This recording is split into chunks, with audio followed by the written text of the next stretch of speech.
My husband slid the divorce papers across the kitchen island with a smug smile. Accept my mistress into our home, or sign these, and I will leave you with absolutely nothing. He leaned back, waiting for me to break down and beg. Instead, I picked up my favorite gold pen, uncapped it, and signed all 3 copies without blinking. The color instantly drained from his face as he realized his expensive little bluff had just backfired in the worst possible way. My name is Natalie, and I am 34 years old. I work as a forensic accountant here in New York City, a job where my entire life revolves around finding hidden money and uncovering corporate lies. You would think a man married to a human lie detector would know better than to play games with legal documents. Before I continue this story, let me know where you are watching from in the comments below. Hit like and subscribe if you have ever called someone out on their toxic bluff and watched their world crumble. It was a Tuesday evening when Jason, my husband of 7 years, decided to orchestrate his power play. The house was quiet. I was standing in our custom marble kitchen pouring a glass of Cabernet after a grueling 10-hour workday auditing a corrupt tech firm. Jason walked in wearing his tailored navy suit, looking every bit the successful private equity manager he desperately wanted people to think he was. But I knew the truth. He tossed a thick manila envelope onto the counter. It landed with a heavy thud next to my wine glass. I did not ask what it was. I just looked at him. He puffed out his chest and delivered his rehearsed speech. "Those are divorce papers, Natalie. I have already signed them. I am giving you a choice tonight. Brittany is moving in tomorrow. She makes me feel alive, and I am not hiding her anymore. You can either accept an open marriage and welcome her into this house, or you can sign those papers. But let me be clear. If you sign them, my lawyers will drag you through the mud. I will take the house, the cars, and the investments. You will be out on the street with nothing." I stared at the man I had built from the ground up. When we met, Jason was drowning in student debt with a credit score so low he could not even lease a basic car. I spent years fixing his finances, leveraging my own flawless credit to get the initial loans that started his precious private equity firm. He actually believed his own delusion. He thought he held all the power in this dynamic. He expected tears.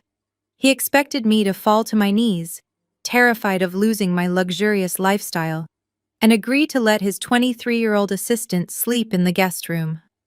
I took a sip of my wine. The metallic taste of the Cabernet grounded me. I set the glass down, reached into my purse, and pulled out my pen. "What are you doing?" Jason asked, his arrogant smirk faltering just a fraction as I smoothed the pages. I did not answer. I pulled the documents from the envelope. They were standard boilerplate divorce papers likely downloaded from some cheap legal website. It was a scare tactic designed to force me into submission. I flipped directly to the signature page. With smooth, deliberate strokes, I signed my name on the first copy, then the second, then the third. Jason lunged forward, his hands slapping flat against the cold marble island. "Wait. Natalie, stop. You are not thinking straight. You do not understand what you are doing. Put the pen down." I capped my pen and slid the stack of papers back across the counter until they bumped against his chest. "I understand perfectly, Jason. You wanted a divorce. You got one." His breathing grew shallow. A bead of sweat formed at his temple. "No, you cannot just sign them like that. We need to discuss the terms." "The business loans, Natalie. The bank is reviewing the $10 million expansion loan tomorrow morning. They absolutely need your signature as the legal guarantor or the whole deal falls apart." I smiled a cold, terrifying smile that I usually reserved for embezzling executives. "Well, it looks like you are going to have to ask your new girlfriend to co-sign for you. Because as of this exact second, I am no longer legally bound to your financial sinking ship." Jason opened his mouth to scream, his face turning a mottled, angry purple, but before he could get a single word out, the heavy oak front door clicked open. High heels clicked aggressively against the hardwood floor of the main foyer. My mother-in-law, Patricia, marched into the kitchen. Right behind her was Brittany dragging 2 oversized pink designer suitcases. Patricia had a triumphant, cruel smile plastered across her wrinkled face, clearly expecting to find me sobbing on the kitchen floor while her precious son laid down the law. Instead, she found me sipping my wine, holding the signed divorce papers, and ready to start an absolute war. Patricia stopped dead in her tracks. Her heavily Botoxed forehead attempted to form a frown of confusion as her eyes darted from my calm demeanor to Jason's terrified face. She adjusted her designer silk scarf, puffing out her chest. "Well, I suppose the trash is finally taking itself out," Patricia sneered, her voice dripping with the elitist venom I had endured for 7 years. "I told Jason from the very beginning that marrying a girl from a working-class neighborhood in Queens was a mistake. You never belonged in our world, Natalie. You should be thanking my son on your knees for giving you a taste of high society." Brittany stepped out from behind Patricia, wearing a smug, triumphant grin. She was dressed in a tight pink sweater and had the audacity to set her expensive weekender bag directly onto my pristine kitchen floor. She looked at me like a landlord inspecting an evicted tenant. "Jason is right, Natalie," Brittany chirped, her voice sickeningly sweet. "It is better if you just leave quietly. We want to start remodeling the master bedroom this weekend, and your energy is just so negative." I did not raise my voice. I did not throw my wine in her face, even though my fingers twitched with the absolute urge to do so. Instead, I leaned against the marble counter and let out a soft, genuine laugh. The sound echoed sharply in the large kitchen, completely unsettling both women. Jason took a desperate step toward his mother, his hands raised in a sheer panic. "Mom, shut up. Do not say another word. Brittany, take your bags and wait in the car right now." Patricia swatted Jason's hand away, clearly misunderstanding his intense panic. "Oh, let her speak, Jason. What is she going to do? She has nothing. You made her. Before you took pity on her, she was just some number-crunching nobody drowning in student loans. You gave her this massive house, those luxury cars, and a lifestyle she could only dream of. It was almost poetic how entirely wrong she was." Patricia was right about one specific thing. Someone had been rescued from absolute financial ruin when we first met. It just was not me. I looked Patricia dead in the eyes. "Is that the bedtime story he told you?" I asked, keeping my tone perfectly conversational and light. "That he rescued me from poverty? Did he happen to mention that when we started dating, his personal credit score was so abysmal, he was being denied basic checking accounts?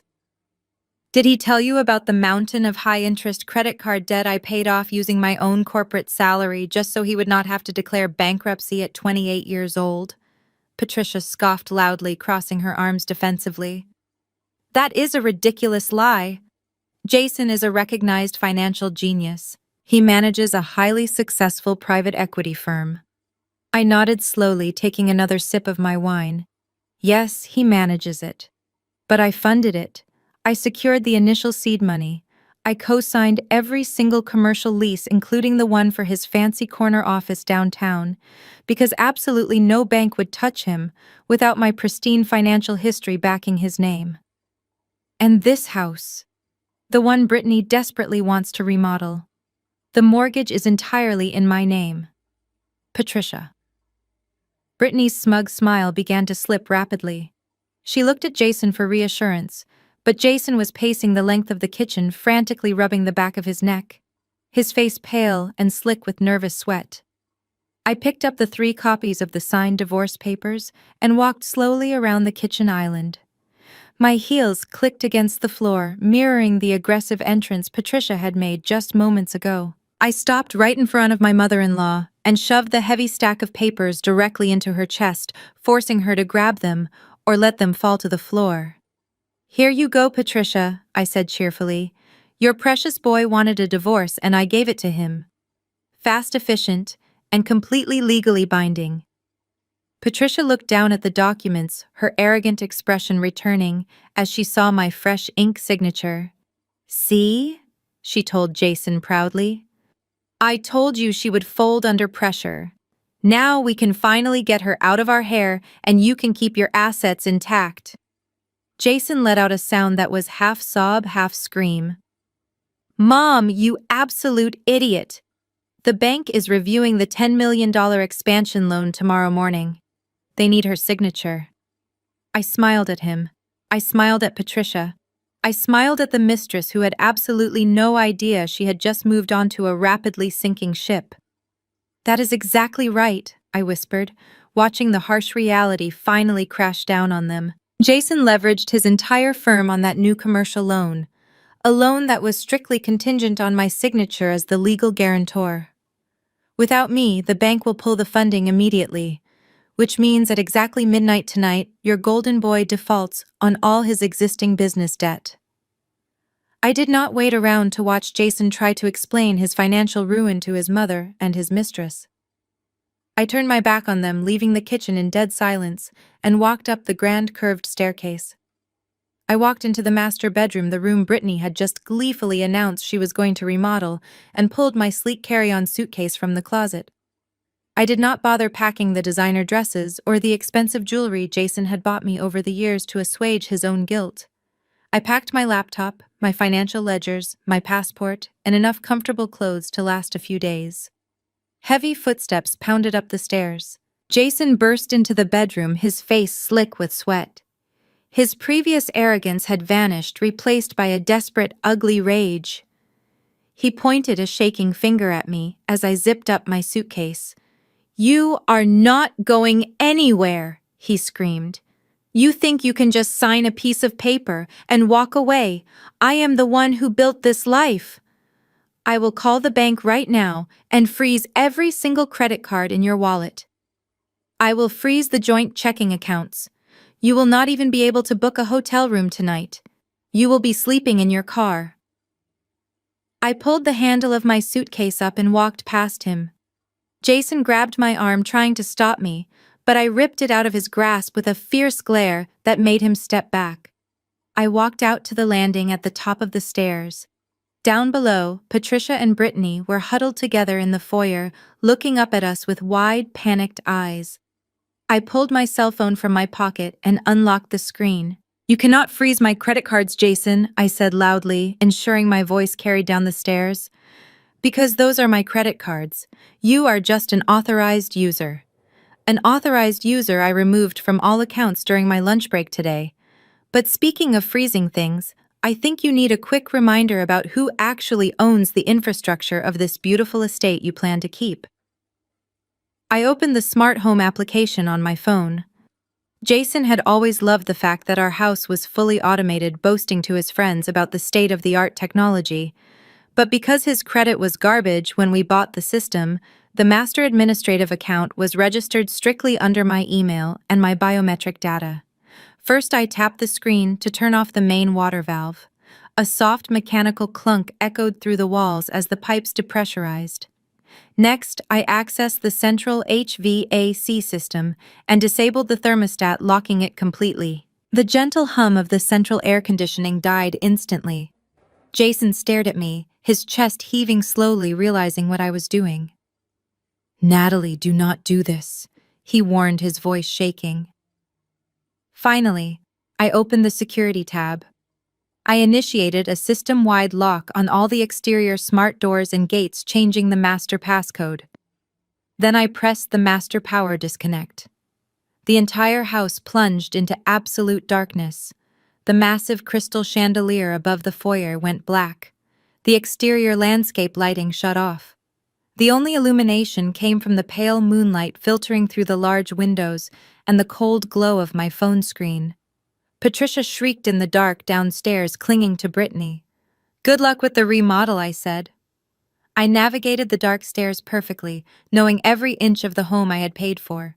I pushed past Patricia and Brittany, who were fumbling blindly in the foyer, and manually unlocked the heavy front door. The cool night air hit my face, bringing an immediate sense of absolute freedom. I walked down the long driveway toward my car. The estate looked like a massive dead tomb behind me. As I reached for my car door handle, a shadow detached itself from the large oak tree near the gate. I flinched, my hand instinctively reaching for the pepper spray in my purse. "Relax, Natalie," a deep, calm voice said. "It is just me." Jamal stepped into the moonlight. My brother-in-law was a brilliant architect, a quiet and observant African-American man who had endured years of subtle disrespect from Patricia and Rachel. He always kept his head down at family gatherings, choosing to observe rather than engage with their toxicity. I had always respected him, but we rarely spoke alone. Jamal looked back at the pitch-black house and let out a soft, appreciative chuckle. That was a beautiful exit. But you are going to need more than just a dark house to take him down. He reached into his leather jacket and pulled out a small metallic flash drive. He placed it carefully into the palm of my hand and closed my fingers over it. He changed the Wi-Fi passwords this morning, Jamal whispered, a sharp, dangerous smile appearing on his face.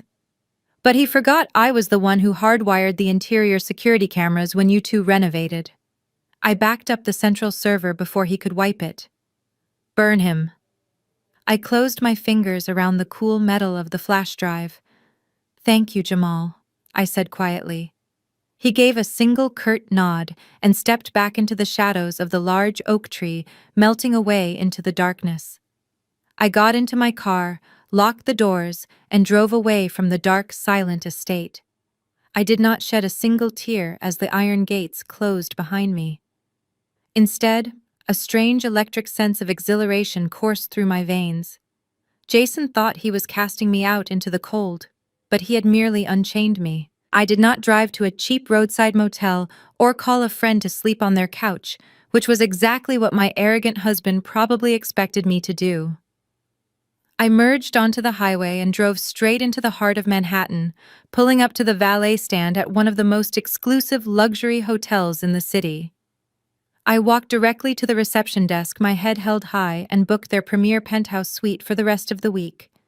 I paid the exorbitant nightly rate up front using my private corporate account, an account Jason had absolutely no idea existed.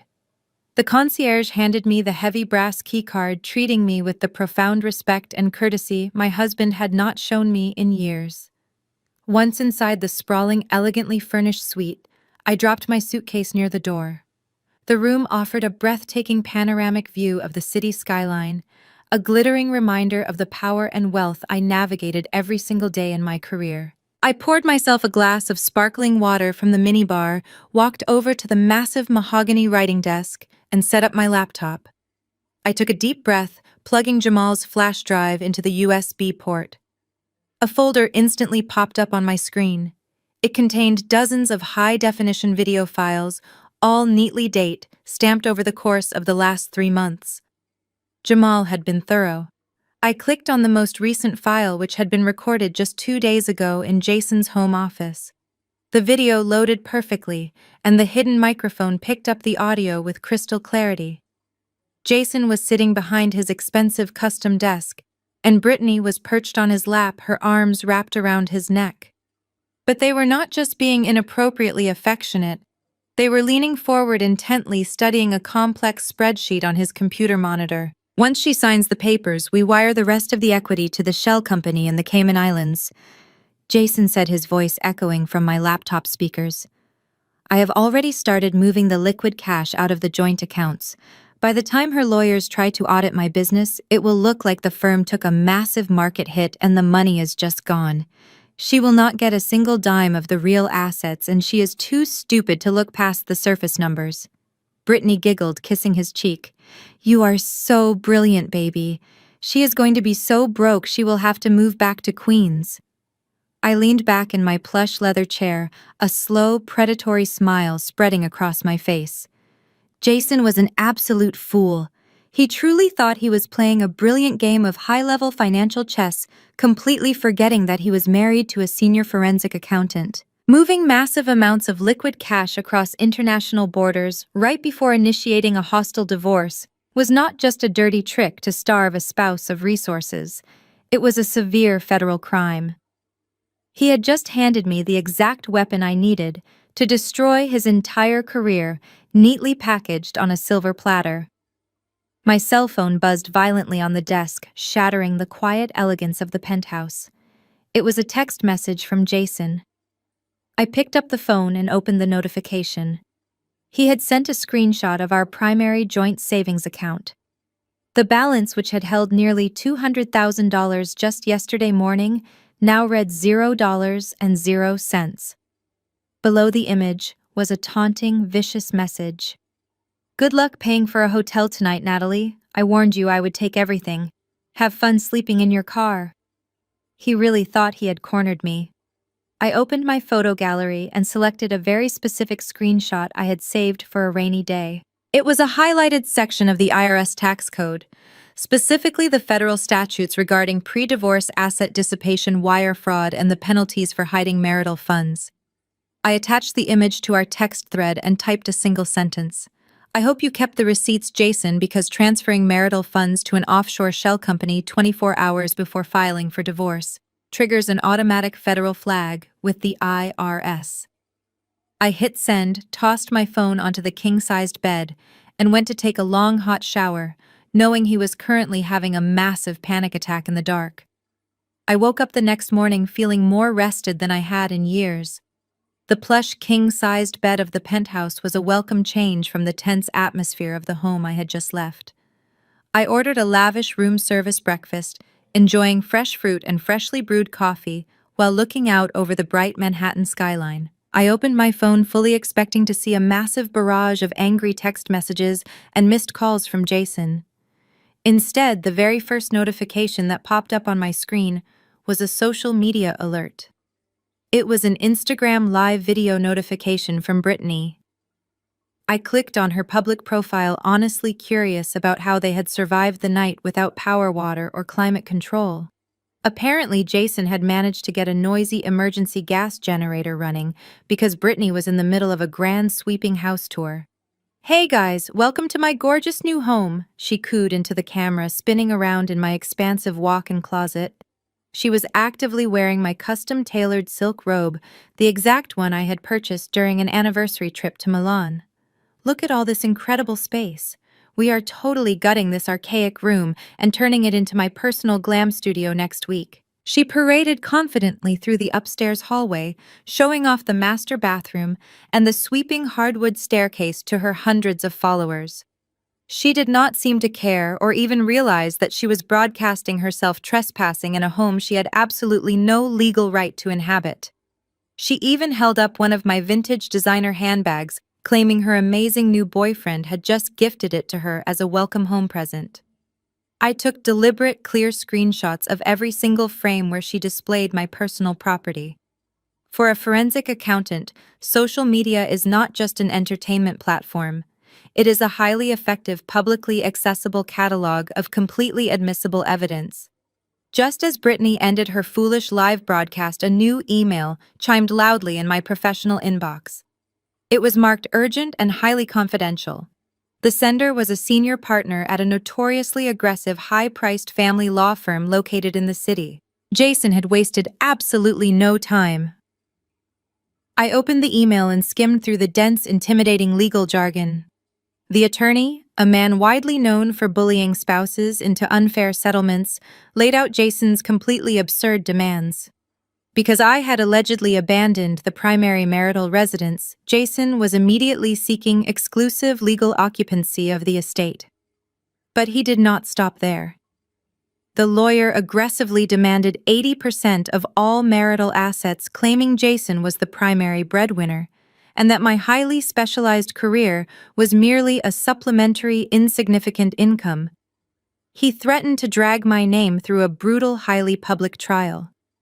The email stated he would subpoena my wealthy corporate clients and permanently ruin my professional reputation if I did not sign a full asset relinquishment agreement by the end of the current week. I read the threatening email a second time, letting the sheer unadulterated audacity of the threat wash over me. Jason was trying to use his expensive attack dog to terrify me into giving up everything I had worked tirelessly to build. He thought I would be instantly intimidated by the heavy, firm letterhead and the aggressive, combative language. But Jason made one fatal, irreversible miscalculation. He hired a standard divorce attorney to fight a complex financial war. I closed my laptop, finished my coffee, and walked into the luxurious penthouse bathroom to get dressed. I chose a sharp charcoal gray tailored suit and a pair of sensible, powerful heels. I gathered my financial ledgers, Jamal's loaded flash drive, and the printed screenshots of Brittany's foolish social media broadcast. I left the hotel, stepped out into the crisp morning air, and hailed a cab, giving the driver an address located deep in the financial district. I did not walk into a standard family law practice. I walked into the sleek, intimidating glass lobby of one of the most ruthless corporate litigation firms on the East Coast. The receptionist ushered me immediately into a massive corner office overlooking Wall Street. A tall, sharp-eyed woman in her late 50s stood up from her mahogany desk and extended her firm hand. Her name was Evelyn, and she was not a divorce lawyer. She was a senior federal corporate fraud litigator, a terrifying woman who specialized in dismantling corrupt executives and freezing illegal offshore assets. I sat down in the heavy leather chair opposite her, placed the silver flash drive directly onto her desk, and smiled. "My husband thinks we are getting a messy divorce," I told her calmly, "but I think we are filing a federal corporate indictment." Evelyn leaned back in her heavy leather chair and let out a sharp bark of laughter. She picked up the silver flash drive, her eyes gleaming with the thrill of a legal bloodbath. "I have destroyed corrupt executives for much less than what is likely on this drive, Natalie. If your husband is moving marital assets to offshore shell companies on the eve of a divorce, he is not just looking at losing his firm. He is looking at a federal prison sentence. We will begin drafting the injunction immediately." I thanked her and stepped out of the office feeling lighter than I had in months. I walked to a quiet, upscale coffee shop down the street, ordered an espresso, and opened my laptop. Evelyn was handling the massive federal indictment, but I still had some personal corporate house cleaning to attend to. Specifically, I needed to address the 2 luxury vehicles currently parked in the driveway of my estate. Jason loved his cars. He drove a customized matte black Porsche Panamera, and he had recently leased a white Porsche Cayenne for Brittany to drive around the city. He constantly bragged to his affluent friends about his expensive taste in automobiles. What he conveniently forgot to mention was that both of those luxury vehicles were leased through my private forensic accounting firm as corporate fleet vehicles. He had convinced me to do it for the tax write-off 2 years ago. I logged into my corporate fleet management portal. With 3 simple clicks, I completely canceled both lease agreements. I flagged the vehicles as unauthorized possessions and requested immediate repossession from the dealership. Since the dealership was located just 20 minutes from the estate, I knew they would act fast to recover over $200,000 worth of high-end machinery. I opened a second tab on my browser and logged into the hidden security camera feed Jamal had wired for me. I clicked on the front driveway camera. The emergency gas generator was humming loudly in the background, providing just enough power for the main floor. Brittany was not letting the lack of central air conditioning ruin her weekend. She had invited a group of her equally shallow friends over for a lavish brunch to celebrate her new status as the lady of the house. Through the high-definition camera feed, I watched them sitting on the front terrace. They were drinking expensive champagne, laughing loudly, and taking endless selfies. Brittany was wearing another one of my expensive silk dresses. She pointed toward the 2 shiny Porsches parked in the circular driveway, clearly bragging to her friends about the wealth she had supposedly acquired. Her moment of triumph did not last long. The heavy iron gates at the bottom of the driveway, which I had permanently unlocked during my exit, swung wide open. 2 massive heavy-duty commercial tow trucks backed slowly onto the property. The loud hydraulic hiss of their brakes completely drowned out the ambient music Brittany was playing on a portable speaker.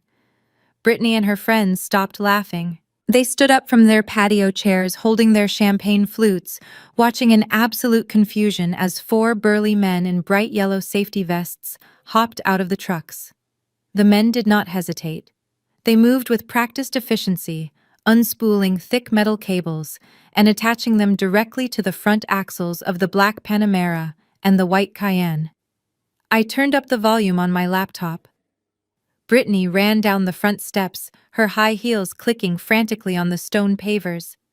"Hey, what are you doing?" she shrieked, waving her arms wildly. "You cannot take those cars. My boyfriend owns them. Stop touching his cars right now." The lead tow truck driver, A massive man with a thick beard did not even look at her. He pulled a yellow clipboard from his heavy leather belt. "Are you Natalie?" he asked in a bored, monotone voice. Brittany stamped her foot on the driveway. "No, I am Brittany. Jason is the owner. Call Jason right now." The driver checked his clipboard again. "These vehicles are registered to a corporate fleet account owned by a woman named Natalie.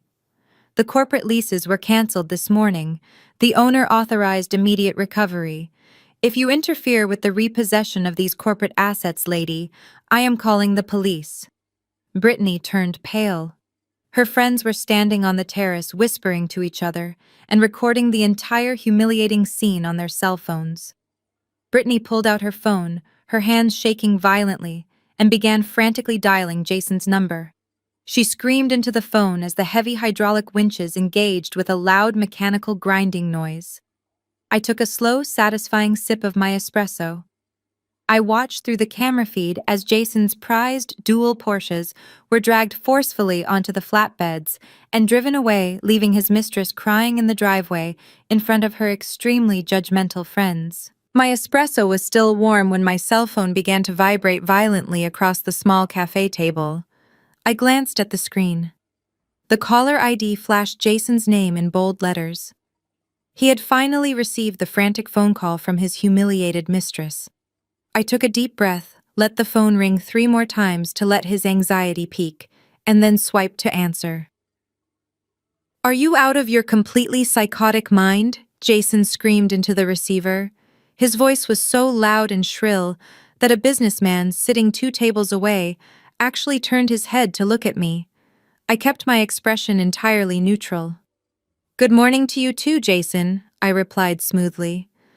"I assume you are calling to thank me for handling the corporate vehicle logistics so efficiently."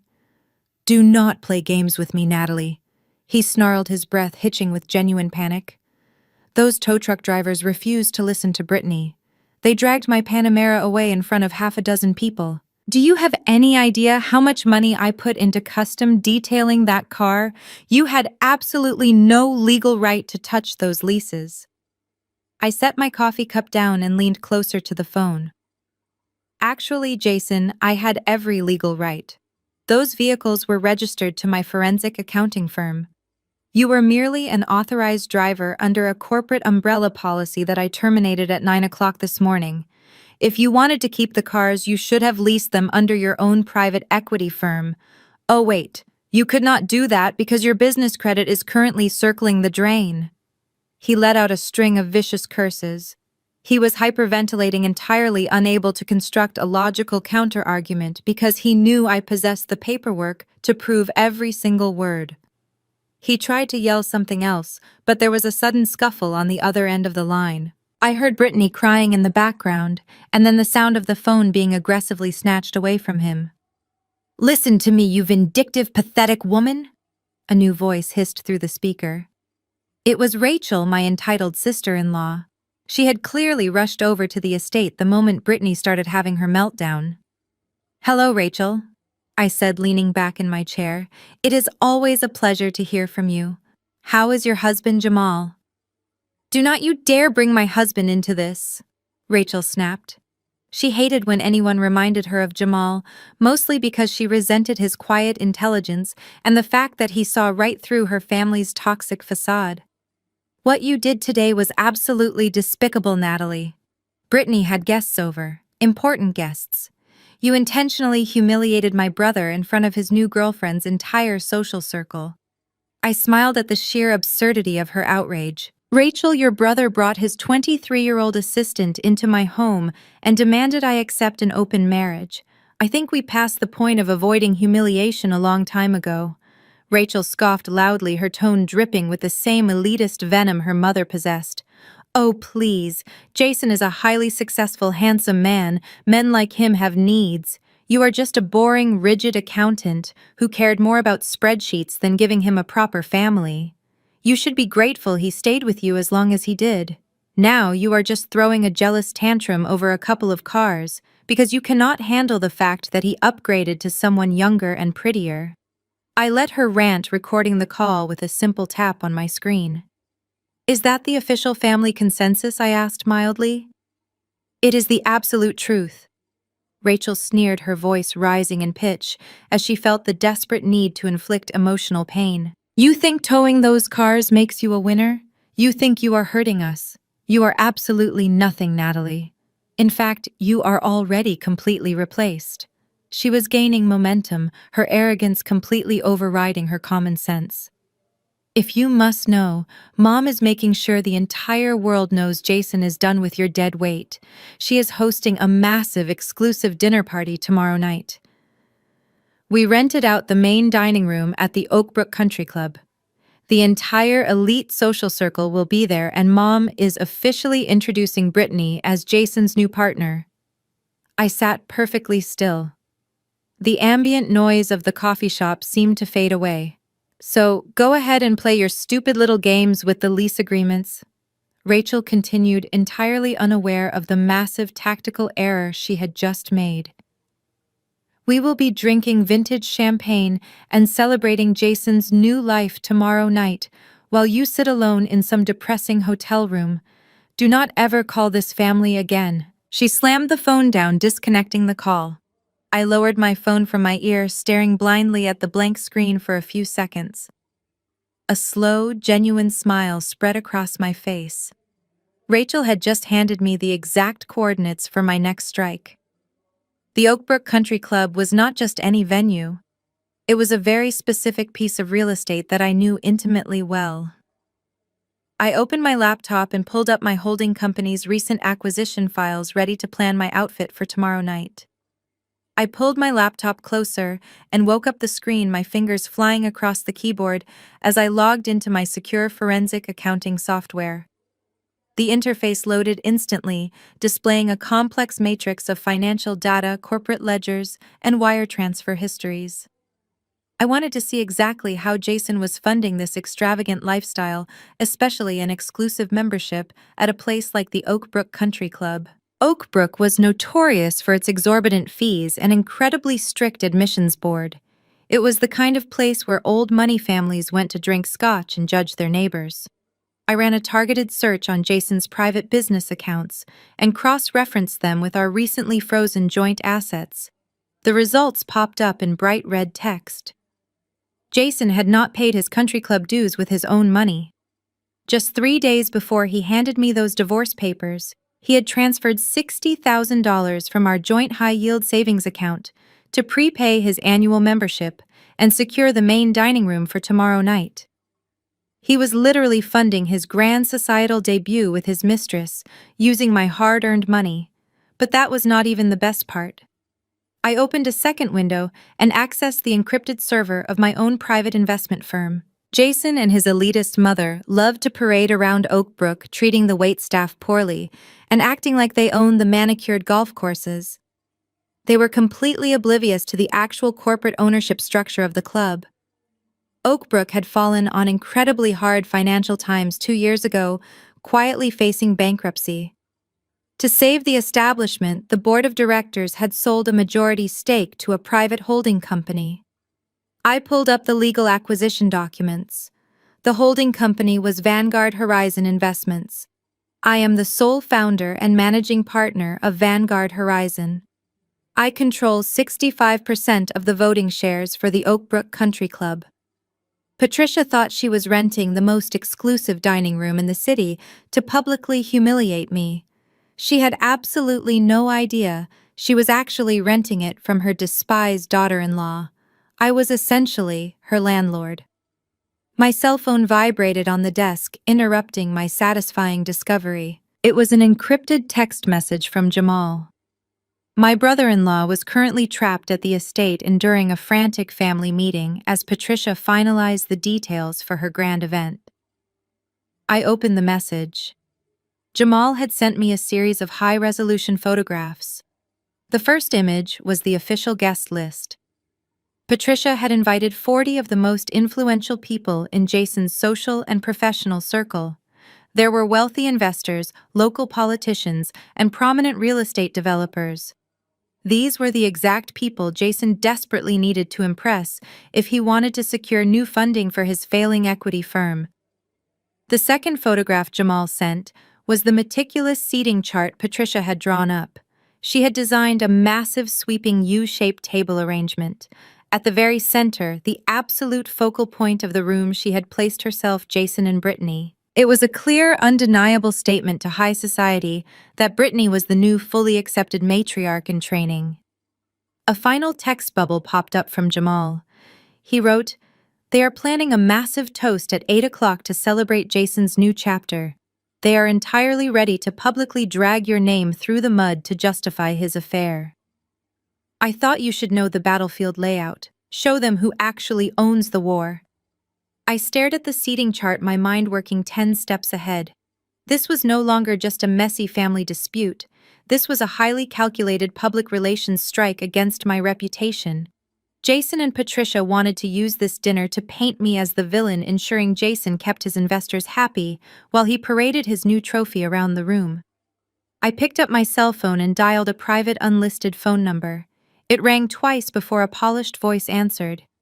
It was Mr. Harrison, the general manager of the Oakbrook Country Club. I bypassed his standard polite greeting and gave him my corporate identification code. I heard his breath catch in his throat as he realized he was speaking directly to the majority shareholder of the entire property. "Good morning, Mr. Harrison," I said, keeping my voice perfectly calm and authoritative. "I am looking at the event schedule for tomorrow evening. I see a private dinner booked in the main dining room under the name Patricia." "Yes, absolutely, ma'am," he stammered quickly. "A party of 40. We have the premium catering package prepared." "Excellent," I replied. "I will be attending that dinner personally. However, I am not on the guest list, and I require a very specific adjustment to the seating arrangements before the guests arrive." "Do you have a pen handy?" I gave him my exact instructions, ensuring every single detail was arranged to my precise specifications. I thanked him for his discretion and ended the call.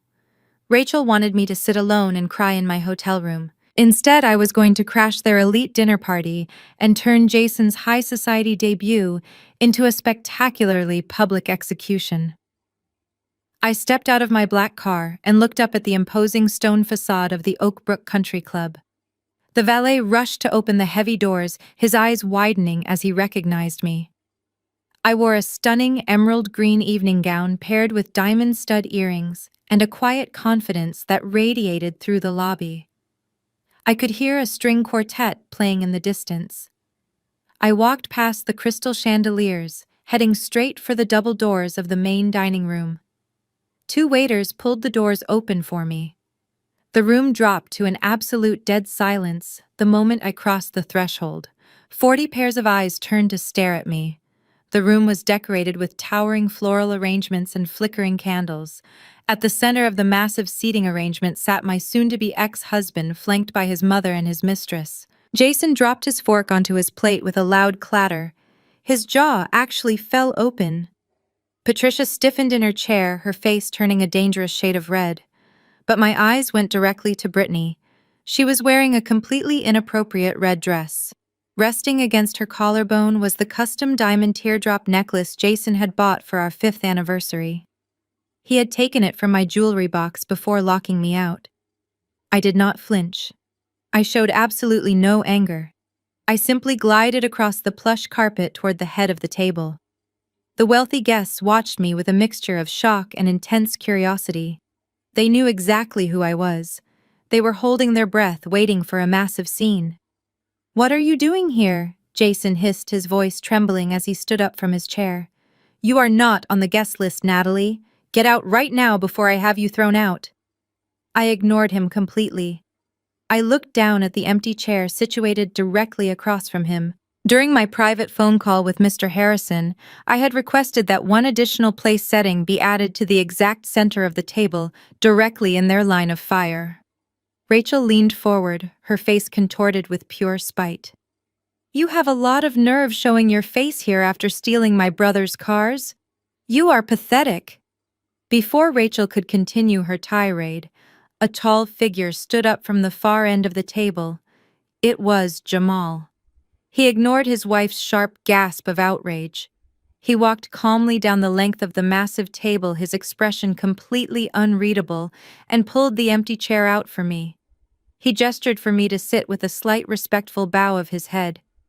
He was the only person in the room who possessed an ounce of actual dignity, and his silent show of genuine support sent a massive shockwave through the toxic family. "Thank you, Jamal," I said softly, taking my seat and smoothing my silk skirt. Jamal nodded and returned to his seat, leaving Rachel glaring daggers at his back. Patricia slammed her hands flat against the polished wooden table. "This is an absolute outrage," she shouted, completely abandoning her refined high society persona.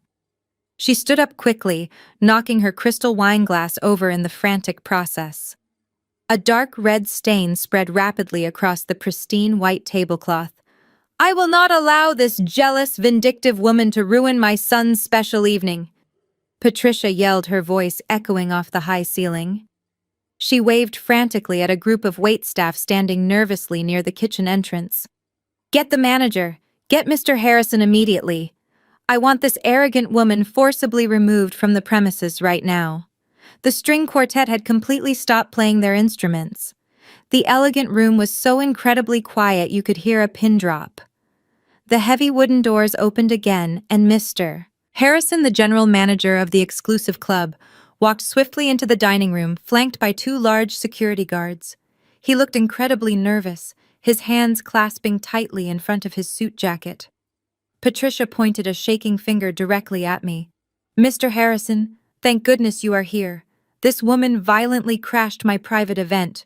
Remove her immediately and call the local police for criminal trespassing." Mr. Harrison stopped at the head of the table. He looked at Patricia, then looked down at the floor, beads of sweat forming on his forehead. He cleared his throat loudly, trying to find his courage.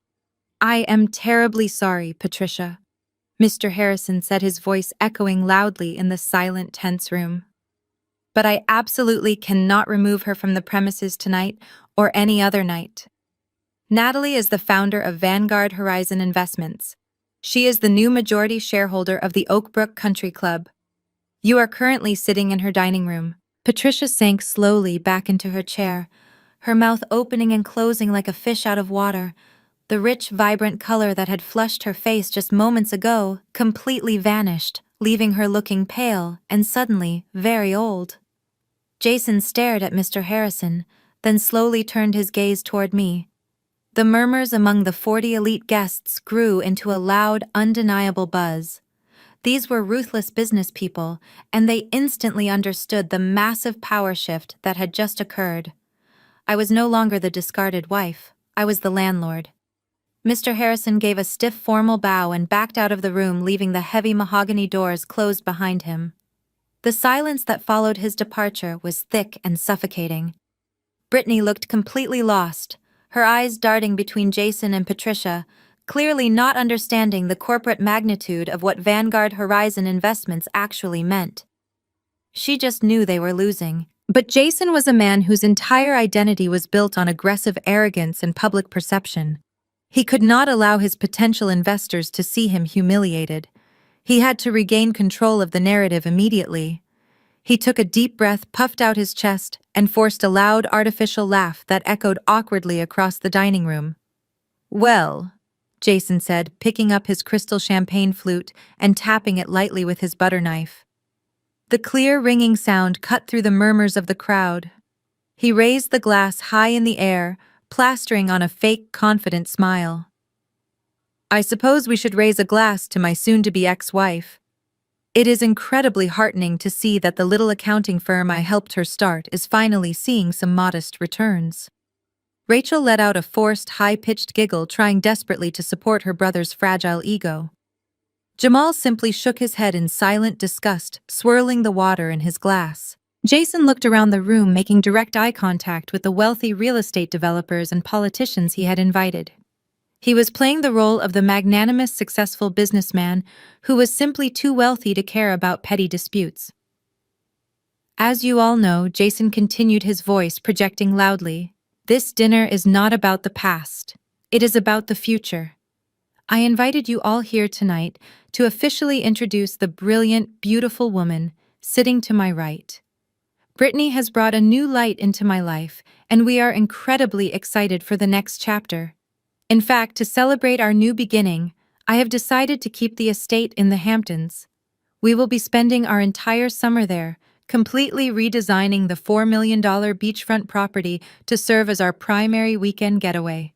Brittany beamed, her previous confusion vanishing instantly at the mention of the Hamptons. She rested her hand on Jason's arm, flashing a brilliant smile at the guests. "Oh, it is going to be absolutely perfect," she chimed in. "We are putting in a new infinity pool right overlooking the ocean. You are all officially invited to our massive 4th of July party." Several of the guests politely raised their glasses, though their expressions remained skeptical. They were watching me, waiting for my countermove. They knew I had not crashed this party just to announce my ownership of the country club. I was a forensic accountant. I did not operate on emotion. I operated on documented facts.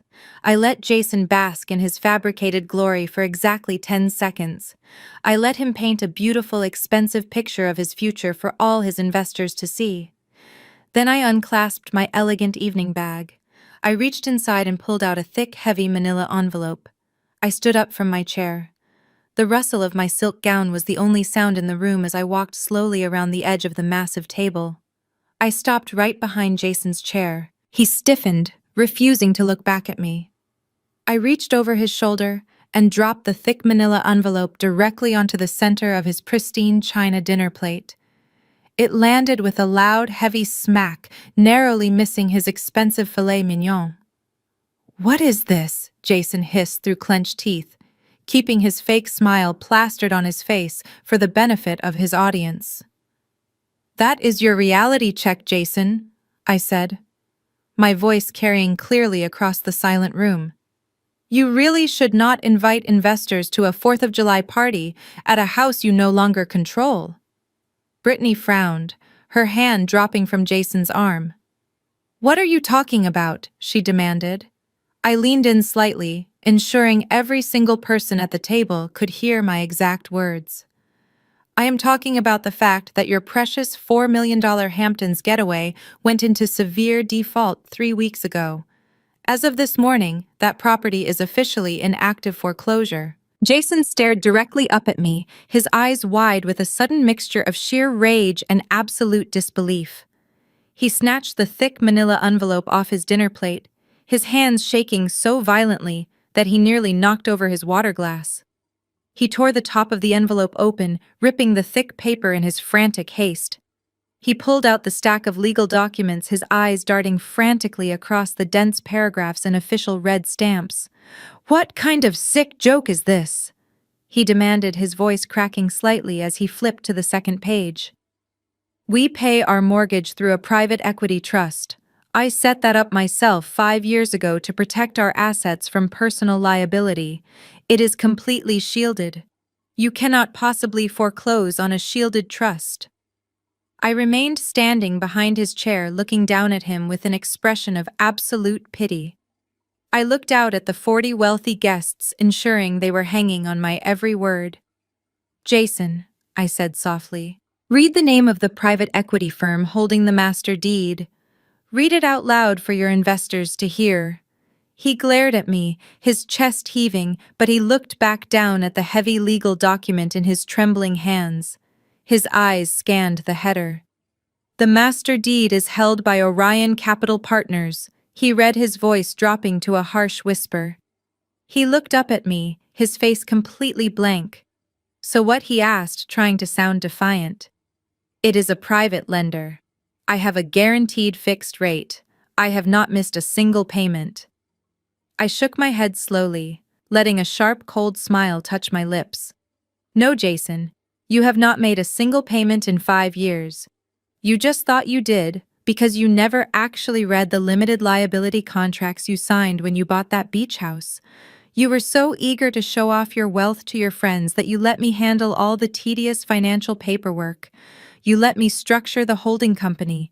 You let me set up the payment schedules. And you completely failed to notice that Orion Capital Partners is a subsidiary shell company, wholly owned and operated by me." A loud collective gasp echoed through the dining room. Patricia clutched her chest, her mouth hanging open in absolute horror.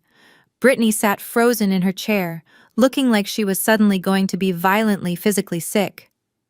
I quietly bought your debt 5 years ago when your previous firm almost went completely bankrupt, I explained, keeping my tone conversational and light. I became your private bank. I shielded your assets from your other creditors. Yes, but I also structured the mortgage terms to include a very specific, perfectly legal acceleration clause. A clause that triggers immediate default if the primary borrower attempts to move liquid marital assets into offshore accounts without the secondary guarantor's consent. Jason dropped the papers onto the table as if they had suddenly caught fire. He looked like a man who had just stepped on a landmine and finally heard the click.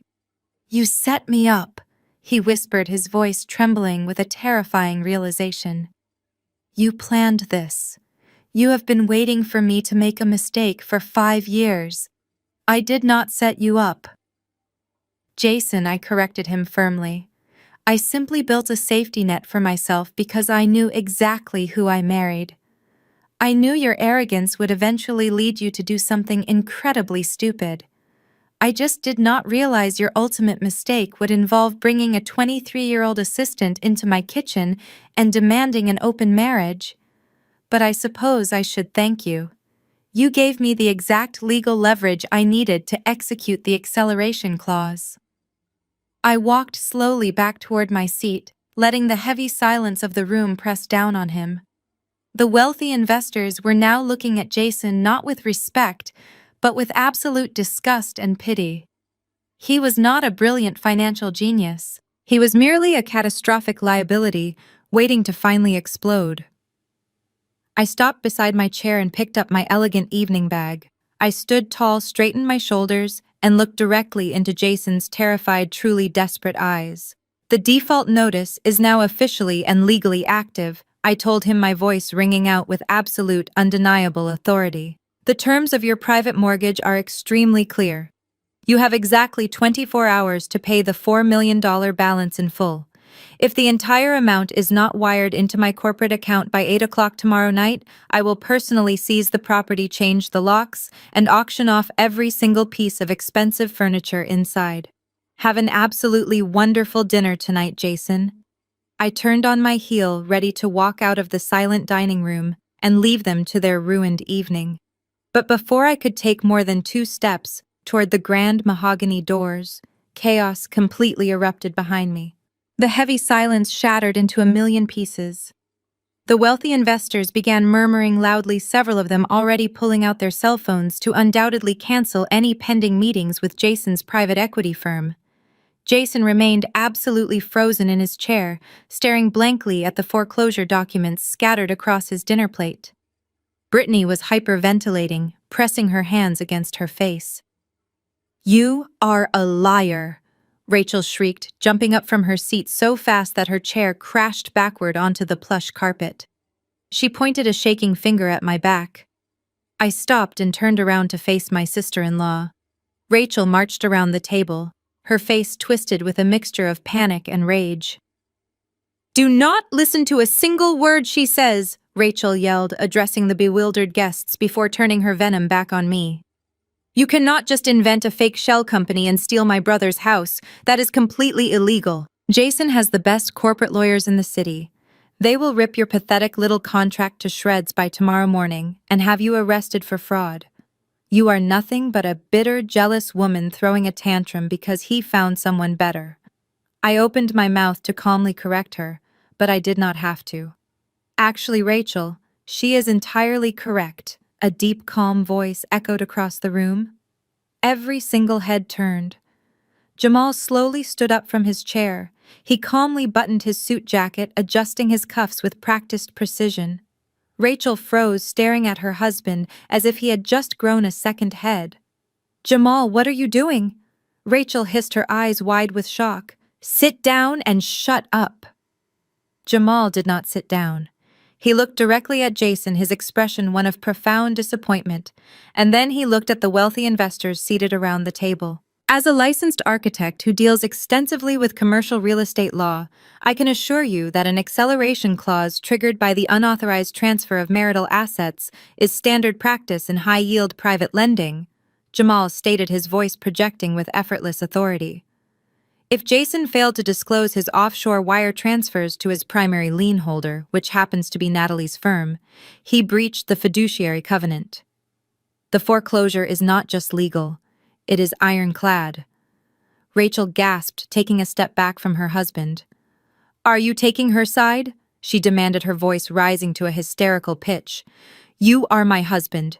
You are supposed to defend this family." Jamal looked at Rachel, his eyes completely devoid of the quiet submission she had demanded from him for years. "I am defending the only person in this room who actually understands the law, Rachel. Your brother played a stupid game with a brilliant accountant, and he just lost everything. I refuse to attach my professional reputation to his sinking ship." Jamal picked up his napkin, placed it neatly on the table, and walked over to stand right beside me. He had publicly severed his ties with their toxic dynamic right in front of the elite social circle Patricia desperately wanted to impress. The guests were actively whispering now. A prominent real estate developer sitting near the front stood up, threw his napkin onto his plate, and walked out of the room without saying a single word to Jason. The mass exodus was beginning. Patricia suddenly realized her entire world was collapsing. Her social standing, her son's career, and her pristine reputation were burning to the ground in real time. She scrambled up from her chair, nearly tripping over her own expensive gown. "Wait! Natalie, please!" Patricia cried out, her elitist pride finally breaking under the sheer weight of total ruin. She dug frantically into her designer handbag and pulled out a leather-bound checkbook. She grabbed a pen with shaking hands. "We can handle this quietly. We do not need to make a public spectacle. Tell me how much you want. I will write you a check right now to drop this ridiculous foreclosure and walk away. Name your price." I looked at the desperate woman holding her checkbook out to me like a shield. I let out a soft, genuine laugh that echoed over the murmurs of the fleeing guests. "I do not want your money, Patricia," I said, keeping my voice perfectly steady and loud enough for everyone to hear. "Put your checkbook away. You are going to need every single penny in that account to pay for your son's federal bail." I turned around, and with Jamal walking quietly by my side, I pushed open the heavy mahogany doors and left the Oakbrook Country Club. The cool evening air hit my face the moment Jamal and I stepped out of the heavy mahogany doors of the Oakbrook Country Club. The valet quickly brought my car around, sensing the heavy tension radiating from the building. Jamal walked me to the driver's side door. He did not say much, but the firm nod he gave me spoke volumes. He was finally free of Rachel's toxic shadow, and I was one step closer to completely dismantling Jason's fabricated empire. I drove back to my penthouse suite, ordered a pot of chamomile tea, and slept with the peaceful certainty of a woman who held all the winning cards. But a wounded animal is always the most dangerous, and Jason was completely backed into a corner. When a narcissist loses control of the narrative in public, their immediate instinct is to destroy the credibility of the person who exposed them. At 6 o'clock the next morning, my cell phone rang. It was not Jason begging for mercy.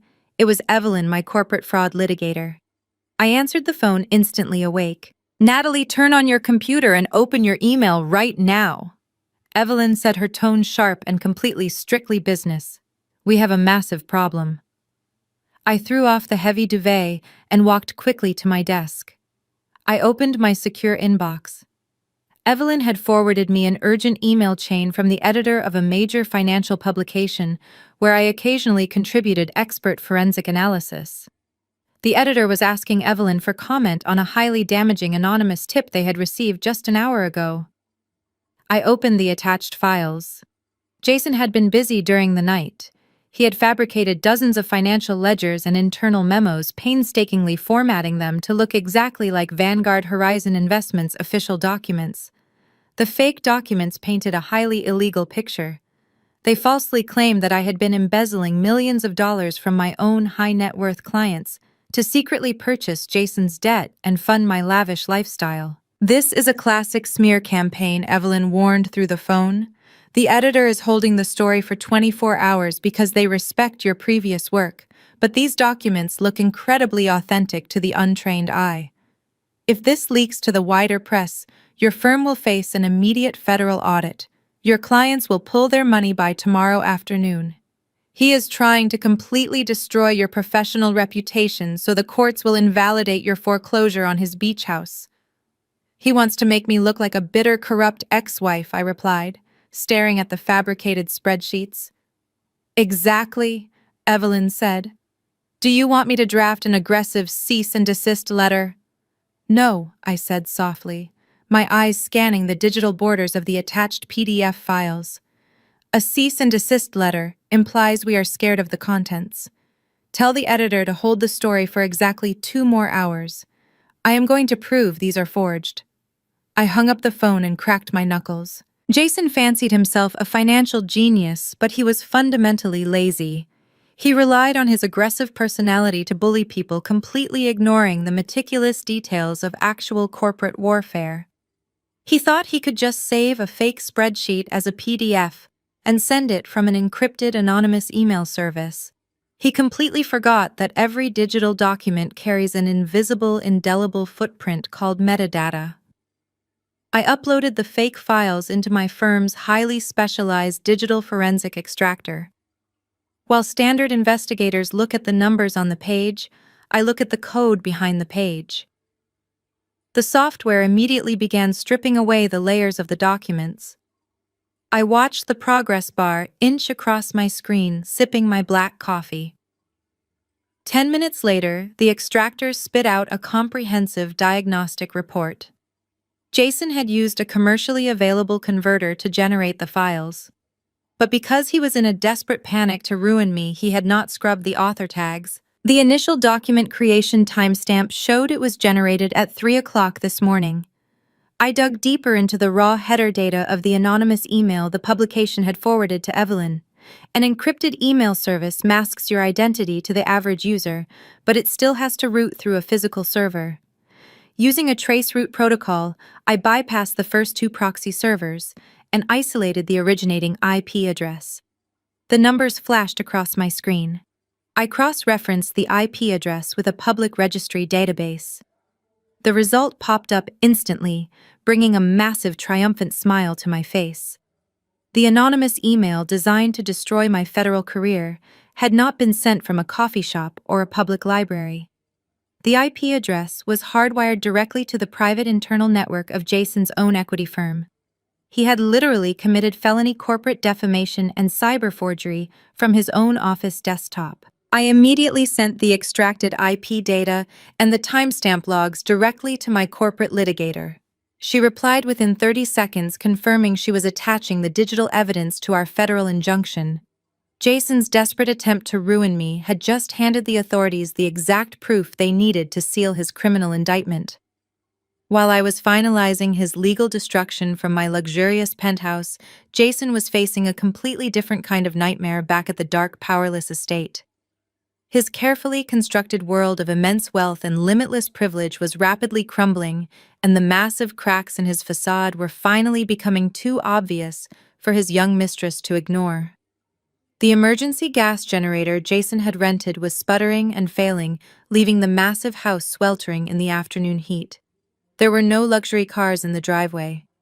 The promise of glamorous weekends at a $4 million Hamptons beach house had vanished entirely. And the elite social circle Brittany had been so desperate to join had publicly witnessed her complete humiliation at the country club. The romantic illusion of running away with a billionaire was officially shattered. Brittany finally reached her breaking point. She stood in the center of the sweltering dark living room, furiously tossing her designer clothes into her pink suitcases. Jason paced frantically around the room, his tie undone and his dress shirt soaked with nervous sweat, begging her to calm down and listen to him. "You lied to me, Jason!" Brittany screamed, slamming her suitcase shut. Her voice echoed sharply off the high ceilings. "You told me she was just a pathetic accountant and that you controlled all the money. But she took the cars. She took the country club. She took the beach house. I am sitting in a pitch-black mansion sweating through my clothes while my friends are laughing at me behind my back. I am not doing this anymore." Jason lunged forward, grabbing her hands. "Baby, please just give me a few days," he pleaded, his voice cracking with sheer desperation. My lawyers are going to fix this. I am going to crush her in court. You just have to be patient. Brittany ripped her hands away from him, her expression hardening into absolute disgust. She was no longer playing the sweet, naive assistant. She was looking out for her own survival. I am not waiting for anything, Jason. You promised me a luxury lifestyle. You promised me that private two-bedroom condo in Tribeca. I want it now. She pointed a manicured finger directly at his chest. You are going to buy me that condo today. In cash. And it is going to be in my name only. If you do not have the keys in my hand by 5 o'clock this evening, I am calling an Uber. I am going back to my ex-boyfriend, and I am telling everyone at the firm exactly how broke you really are. Jason stared at her in absolute horror. He was completely trapped. His entire massive ego was tied to keeping Brittany. Leaving his successful marriage for a younger woman was supposed to be his ultimate power move. If she left him now after he had blown up his entire life and humiliated his family, he would look like a colossal, catastrophic failure.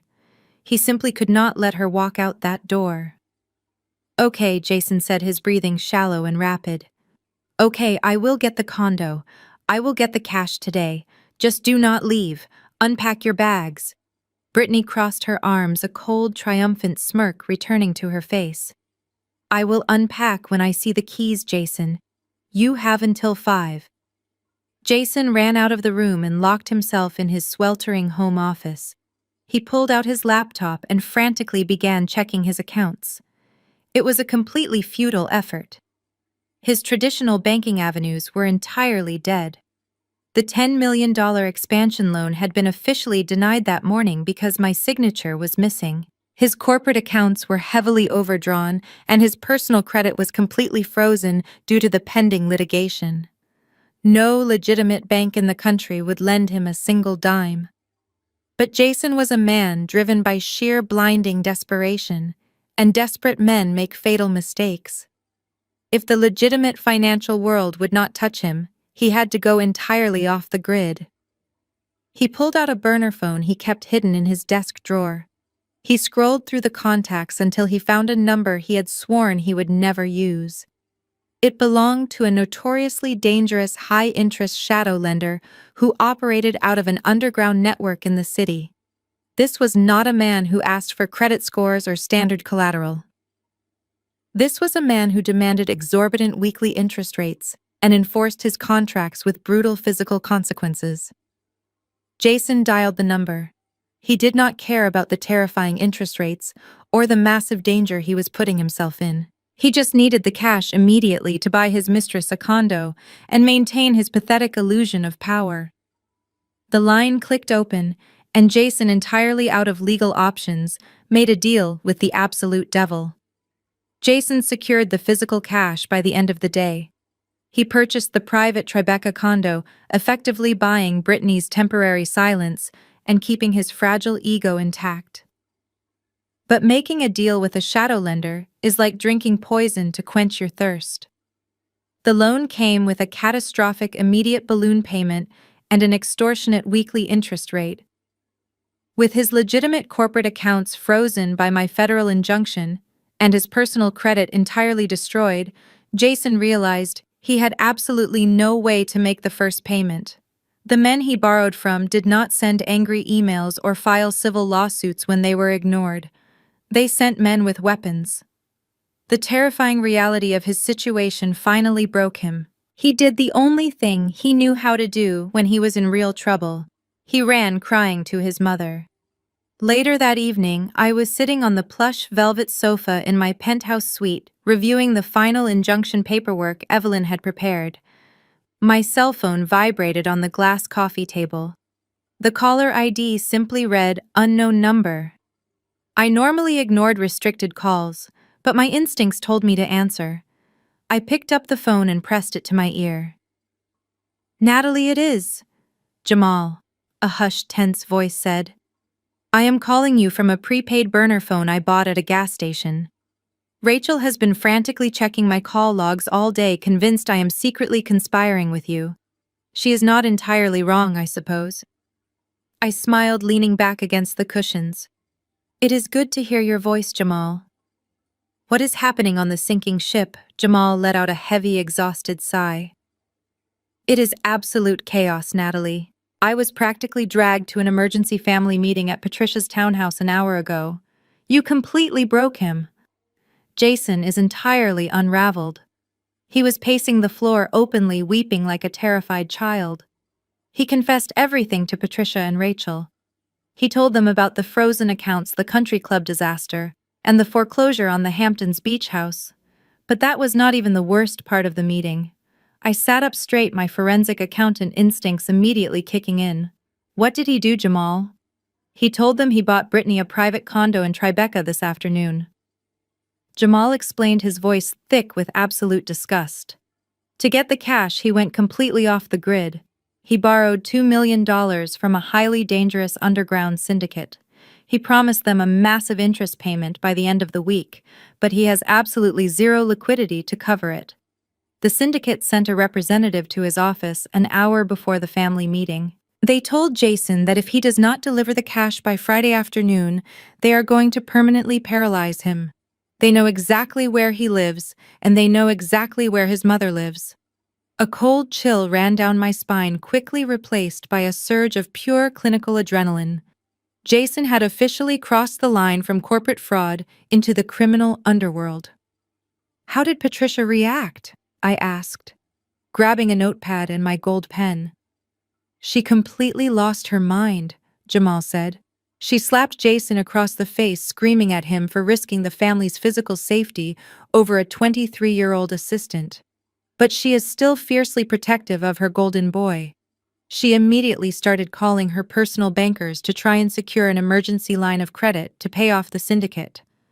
But because you expertly tied up Jason's corporate assets and triggered the federal flags, every single bank refused to issue an unsecured loan on such short notice. Her personal trusts require a 30-day waiting period to liquidate, so they are out of options, I stated, writing down the timeline on my notepad. Jason is going to default on a shadow loan. No, Jamal whispered, his voice dropping even lower. They are not out of options. They are just out of legal options. You know, Patricia is still the managing trustee for her late husband's old manufacturing company, right? I frowned, my mind quickly pulling up the financial architecture of the family's wealth. Yes, I said.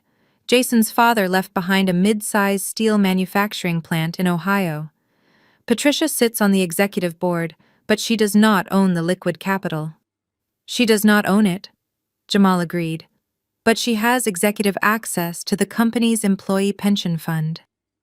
I sat in the corner of the room and watched my mother-in-law make the most despicable decision of her entire life. Natalie Patricia has agreed to illegally leverage the retirement fund of 300 working-class families. She is going to drain the pension accounts tomorrow morning, wire the money to an offshore shell company, and use it to bail Jason out of his shadow loan. I let out a slow breath, the sheer magnitude of Patricia's arrogance finally settling over me. She was willing to destroy the financial futures of 300 hardworking employees just to protect her son from the consequences of his own infidelity and greed. It was despicable. It was evil. But from a purely legal standpoint, it was the final inescapable nail in their collective coffin. Jamal, I said, keeping my voice incredibly calm. I need you to listen to me very carefully. Do not say a word to stop them. Do not try to reason with Rachel, and do not try to warn Patricia. Let them sign the authorization papers tomorrow morning. There was a long pause on the other end of the line. Natalie, Jamal said, his voice laced with genuine concern. We are talking about millions of dollars belonging to innocent people. If she wires that money to a shadow syndicate, those families lose their entire retirement. I cannot just stand by and watch her steal from factory workers. They are not going to lose a single dime, I promised him, because the money is never going to reach the shadow lender. Jason has to route the funds through a digital offshore shell company first to wash the origin of the cash.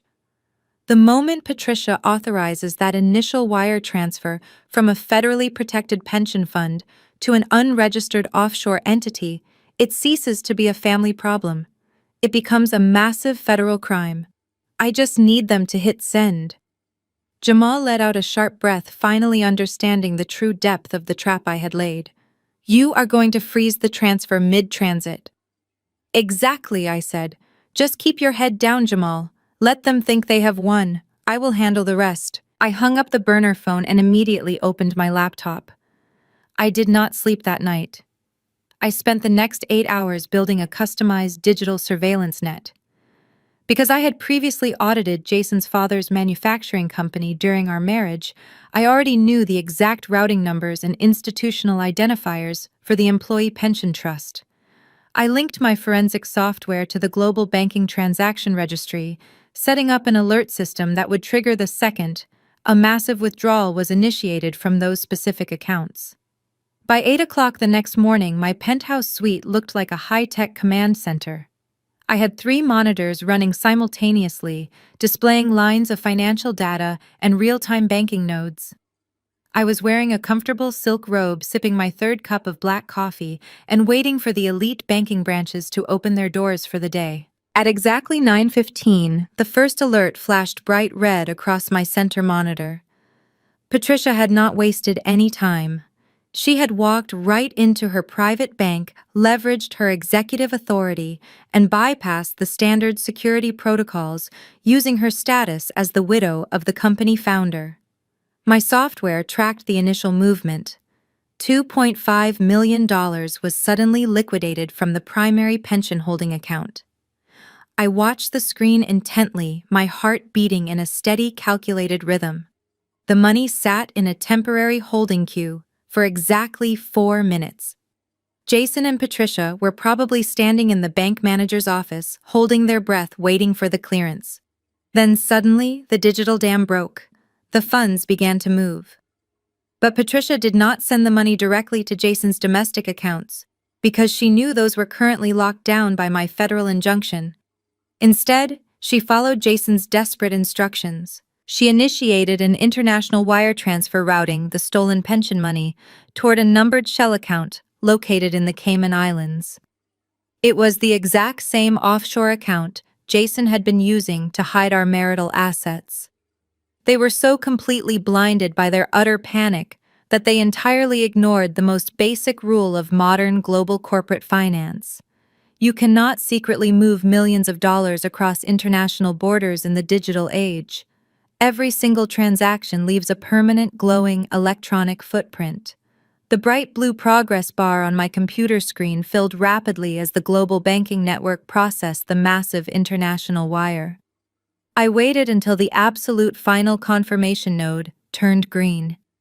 The money officially left United States soil and landed directly in Jason's offshore account. The crime was now fully executed, documented, and completely irreversible. I smiled, taking a slow sip of coffee. I highlighted the massive string of alphanumeric characters representing the master transaction ID. I copied the data, opened a secure encrypted portal connected directly to the Federal Banking Commission, and pasted the transaction ID into an urgent fraud report. I hit submit, instantly alerting federal authorities that a massive embezzlement of a protected pension fund had just occurred. The Federal Banking Commission does not operate like local law enforcement. When an alert of that magnitude enters their highly sophisticated system, it triggers an immediate silent lockdown of the suspected accounts and a massive internal investigation. The gears of justice had started turning rapidly, but Jason remained completely oblivious. He believed his offshore wire transfer was a brilliant, untraceable success. He had successfully delivered the physical cash to the Shadow Syndicate, effectively saving his own kneecaps from being shattered, and he truly believed he had finally outsmarted me. 2 hours after I filed the federal report, my phone rang. It was Jason's aggressive divorce attorney demanding an immediate mandatory settlement meeting at his prestigious firm. The attorney claimed Jason had successfully restructured his finances overnight and was ready to offer a final, highly generous buyout to expedite the divorce process and nullify my foreclosure on the Hamptons property. I agreed to the meeting without a single argument. I dressed in a sharp black business suit, gathered my purse, and hailed a cab to the law firm. When I walked into the expansive glass-walled conference room, Jason was sitting at the head of a massive mahogany table. The panicked, weeping coward Jamal had described the night before was completely gone. Jason had his expensive suit jacket draped casually over the back of his leather chair. He was leaning back, his hands steepled under his chin, wearing a sickeningly arrogant smirk. His high-priced divorce attorney sat right next to him, looking incredibly confident with a thick stack of settlement documents resting on the table. "Please have a seat, Natalie," Jason said, gesturing broadly to the empty leather chair across from him. He looked exactly like a man who had just won the lottery. He had absolutely no idea he was sitting on a ticking federal time bomb. I took my seat and folded my hands neatly on the polished wood. I did not say a word. I just waited for him to perform his final act of unearned arrogance. Jason leaned forward, resting his elbows heavily on the table. "Listen, Natalie. I know the last few days have been highly emotional for you. You were angry and you lashed out. I get it. You tried to pull a fast one with the country club and the beach house mortgage, and I will admit you caught me slightly off guard. But the game is officially over. I have completely secured my funding. My firm is fully capitalized again, and my personal assets are entirely protected. You cannot touch me anymore." His aggressive attorney slid a single crisp piece of paper across the mahogany table. It stopped right in front of my hands. It was a certified bank check made out to my name. The amount written in bold black ink was exactly $50,000. "That is my final offer," Jason stated, his tone dripping with absolute condescension. "Consider it an act of charity for all the years we spent together. You take that check, you sign the final divorce papers today, and you immediately drop the ridiculous foreclosure on my beach house. If you refuse, my attorney is prepared to bury you in endless litigation until you are completely bankrupt. Take the money, Natalie. Go back to Queens, buy yourself a nice little apartment, and disappear from my life for good." I stared at the check resting on the table. $50,000. He had just stolen $2.5 million from hard-working factory workers, jeopardizing hundreds of innocent families, and he thought he could buy my silence and my compliance with a pathetic fraction of his stolen wealth. He truly believed his own lies. He believed he was invincible. I looked up from the check and met Jason's eyes. He expected to see utter defeat. He expected me to reach for a pen and gratefully accept his charity. Instead, I gave him a smile that was so cold and completely devoid of emotion that his arrogant smirk began to falter. I did not touch the check. I did not even look at his high-priced attorney. I simply reached into my black leather purse and pulled out a small cylindrical Bluetooth speaker. I placed the speaker precisely in the center of the heavy mahogany table. I pulled out my cell phone, tapped the screen a few times to pair the device, and turned the volume all the way up to the maximum setting. "What are you doing?" Jason asked, his voice suddenly losing its confident edge. "Are you crazy? I just offered you $50,000 to walk away." I ignored his frantic question. I selected an audio file from the encrypted folder Jamal had given me.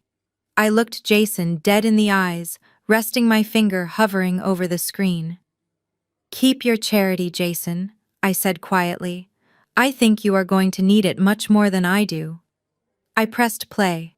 A sharp electronic beep echoed from the small cylindrical speaker, followed by a second of muffled static. Then a voice filled the expansive glass-walled conference room. It was high-pitched, overly animated, and unmistakably belonged to Brittany. Before the audio began, I should note that Brittany was actually in the room with us. She had been sitting quietly in a plush leather armchair in the far corner of the conference room, completely ignoring the legal proceedings, while scrolling through her social media feed on her phone. Jason had brought her along as a twisted kind of victory lap, wanting her to witness my supposed defeat before he took her out on a massive shopping spree with his newly acquired cash.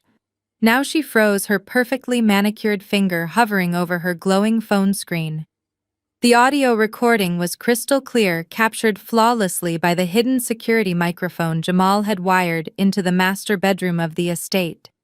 I know, baby, just calm down," Brittany's recorded voice cooed smoothly. You do not need to be jealous. He is absolutely disgusting to me. But you have to admit, this is the easiest payday we have ever pulled off. A male voice laughed on the other end of the phone call. It was her unemployed ex-boyfriend, the one she had supposedly left to be with Jason. You actually got him to buy the condo in cash? He asked, sounding genuinely amazed. Of course I did, the recorded. Brittany scoffed loudly. I literally just threw a fake tantrum and threatened to leave him. He is so pathetic and insecure about his age that he practically tripped over himself to get the money. He even borrowed it from some shady loan sharks because his stupid ex-wife froze his bank accounts. Jason sat absolutely paralyzed at the head of the heavy mahogany table. The arrogant, victorious smirk he had worn just seconds ago was completely gone, replaced by a look of sheer, unadulterated horror. His expensive divorce attorney shifted uncomfortably in his seat, his eyes darting between the speaker Jason and the girl sitting in the corner. The attorney was a man who dealt in legal contracts and aggressive negotiations, but hearing his own client was actively involved with violent underground loan sharks made him physically pale. He subtly pushed his chair a few inches away from Jason, wanting absolutely no part of this criminal fallout. So what is the actual exit strategy? The ex-boyfriend asked through the speaker. The timeline is perfectly set, Brittany replied, her recorded voice dripping with malicious glee. He is bringing the rest of the physical cash to the condo on Friday morning to put in the floor safe. He thinks it is going to be our emergency fund. The second he leaves for his office, I am taking every single dollar. We will be on a direct flight to Cabo by Friday afternoon, and he will be left here completely broke dealing with loan sharks, his furious mother, and a federal divorce. She let out a cruel, mocking laugh that bounced off the glass walls of the conference room. He actually thinks I love him. He is such a gullible, arrogant old fool. The recording clicked and went dead. The silence that followed was so thick and heavy, it felt like it could suffocate everyone in the room. I reached out and calmly tapped the top of the speaker, disconnecting the Bluetooth link. I picked it up and placed it back into my black leather purse, the soft snap of the clasp echoing loudly in the quiet room. I folded my hands back on the table, feeling a deep clinical satisfaction. I looked over at Jason. All the blood had completely drained from his face. His skin was a sickening, ashen gray. He looked like a man who had just been violently gutted while wide awake. His breathing became shallow and rapid, his chest heaving under his expensive tailored suit. Every single sacrifice he had made, the destruction of his marriage, the alienation of his family, the massive financial crimes he had committed, had all been for absolutely nothing. He was not a powerful tycoon upgrading his life. He was just an easy, desperate Mark who had been expertly conned by a 23-year-old girl. Jason slowly turned his head. His neck moved stiffly like rusty machinery until his gaze locked onto the corner of the room. Brittany was no longer looking at her phone. She was staring at Jason, her eyes wide with absolute blinding panic. Her carefully constructed facade of the adoring, innocent girlfriend had just been completely incinerated in front of the man she was actively robbing. She swallowed hard, her throat bobbing, unable to formulate a single lie to cover up the undeniable truth playing from her own mouth. The reality of her situation crashed down on her. Jason opened his mouth, but no sound came out. His hands began to shake violently against the polished wood of the conference table, rattling the crystal water glasses. The $50,000 check rested entirely forgotten between us. He realized he had stolen his mother's pension fund for a woman who was actively planning to leave him for dead. Brittany did not try to explain. She did not try to apologize or shed fake tears. Survival instinct took over completely.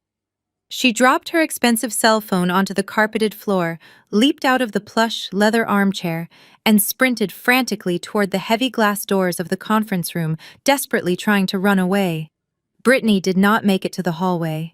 Jason snapped out of his paralyzing shock with a guttural roar that did not even sound human.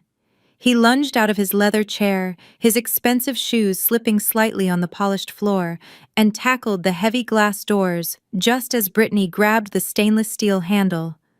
He caught her by the wrist, yanking her backward with terrifying force. "Let go of me, you psychotic loser," Brittany shrieked, kicking wildly at his legs. Her designer heels scraped against the glass, leaving long, ugly marks across the pristine surface. "Where is my money?" Jason screamed directly into her face, his voice cracking with absolute desperation. "You made me borrow from a dangerous syndicate. You made me steal from my own mother. You are not going anywhere until you give me the deed to that condo." At that exact moment, the heavy glass doors were pushed open from the outside. Patricia, who had been waiting anxiously in the firm's luxurious reception lobby to celebrate her son's final divorce settlement, stepped directly into the violent struggle. She let out a piercing, high-pitched scream as Brittany lost her balance and crashed hard into Patricia's shoulder, sending the older woman stumbling backward against the expensive wood-paneled wall. "What on earth is going on here?" Patricia shrieked, clutching her designer handbag against her chest as she struggled to stay upright. "She is a con artist, Mom!" Jason yelled, still wrestling with Brittany's arm. He was crying now, ugly, hysterical tears streaming down his flushed face. "She never loved me. She was planning to drain the floor safe on Friday and flee to Mexico with her ex-boyfriend. She made me take that shadow loan." Patricia's eyes widened in sheer unadulterated horror. She looked at the young, supposedly sweet assistant she had paraded around the Oakbrook Country Club just 2 nights ago. The realization that she had drained her late husband's pension fund for a criminal grifter finally shattered Patricia's fragile reality. She completely lost whatever aristocratic composure she had left. "You wretched, manipulative little thief!" Patricia screamed, lunging forward. She swung her heavy leather handbag like a weapon, slamming it directly into Brittany's shoulder. Brittany shrieked again, fighting back like a cornered animal. She shoved Patricia hard in the chest, sending the older woman staggering. "I did not steal anything yet, you old hag," Brittany spat venomously. "Your son is just a gullible idiot who wanted to feel young, enjoy dealing with the loan sharks." The high-priced divorce attorney finally shook off his shock. He jumped out of his chair, his face pale and sweating, and physically threw himself between the three of them. "Stop this madness right now," the attorney bellowed, holding his arms out to block Jason. "I am calling building security. I will not tolerate a physical brawl in my conference room. Get out of my office immediately." The attorney shoved Jason backward. Brittany used the momentary distraction to rip her wrist out of Jason's grip. She did not look back. She shoved past the stunned receptionist in the hallway and sprinted toward the elevator banks, completely abandoning the man she had just financially ruined. I remained seated at the mahogany table, my hands folded neatly in my lap. I had not moved a single inch. I watched the complete, humiliating breakdown of the toxic family unit with cold, clinical detachment. This was the brilliant private equity manager who had demanded an open marriage. This was the elitist mother who had mocked my working-class background. They were reduced to a screaming, sobbing mess on the floor of a law firm. The attorney marched over to his desk, picked up his phone, and demanded security come to the floor immediately. Patricia leaned heavily against the wall, clutching her chest and gasping for air, her perfectly styled hair completely ruined. Jason stood in the center of the room, panting heavily. His expensive suit jacket was torn at the seam, his tie was ripped halfway off his neck, and his face was slick with sweat and tears. He slowly turned his head and looked at me. For the first time in his entire life, the absolute magnitude of his own incompetence crashed down on him. He finally saw the truth he had spent 7 years ignoring. He was not a self-made genius. He had never been the smartest person in the room. I was the invisible shield that had protected him from his own stupidity, managing his risks, covering his tracks, and building his empire from the shadows. The second I removed my protection, he had destroyed his entire life in less than a week. Jason stumbled forward, his legs shaking violently under his own weight. He stopped at the edge of the mahogany table and did the one thing I never thought I would see. He collapsed. He fell hard onto his knees, right on the plush carpet directly in front of me. "Natalie, please." Jason sobbed, burying his face in his trembling hands. "I am so sorry. I was an idiot. I was crazy. Please, you have to help me. You are the only one who knows how to fix this. You can track the wire transfers. You can negotiate with the shadow lenders. Please take me back. I will do whatever you want. Just save me. I looked down at the pathetic man begging at my feet, feeling nothing but absolute freezing indifference. I looked down at the pathetic man, begging at my feet, feeling nothing but absolute freezing indifference. Jason reached out with trembling hands, his fingers grasping desperately at the hem of my black suit jacket. I took a deliberate step backward, forcing his hands to fall away. He slumped forward, his forehead nearly touching the floor of the conference room. "Get up, Jason," I said, my voice cutting through his pathetic sobbing like a sharp knife. "You are embarrassing yourself, and quite frankly, I am entirely done listening to you beg." He slowly lifted his head. His eyes were completely bloodshot, his face a swollen mask of sheer terror. "Natalie, please," he choked out. "You are the only one who can navigate this. You know the financial systems. You can hide the shadow loan. You can fix the pension transfer before anyone notices." I stared at him, genuinely amazed that even now, at the absolute bottom of his self-made destruction, he still expected me to clean up his mess. He still thought I was his safety net. "Do you remember last Tuesday evening?" I asked, keeping my tone perfectly conversational. "Do you remember standing in my kitchen wearing your expensive tailored suit and sliding those cheap divorce papers across the marble island? You told me to accept your mistress, or you would leave me with nothing." Jason nodded frantically, tears streaming down his face. "I was stupid. I was out of my mind." "You thought I signed those papers because I was terrified of losing my lifestyle?" I continued, my voice echoing in the silent room. "You thought you had cornered me. But you forgot who you married.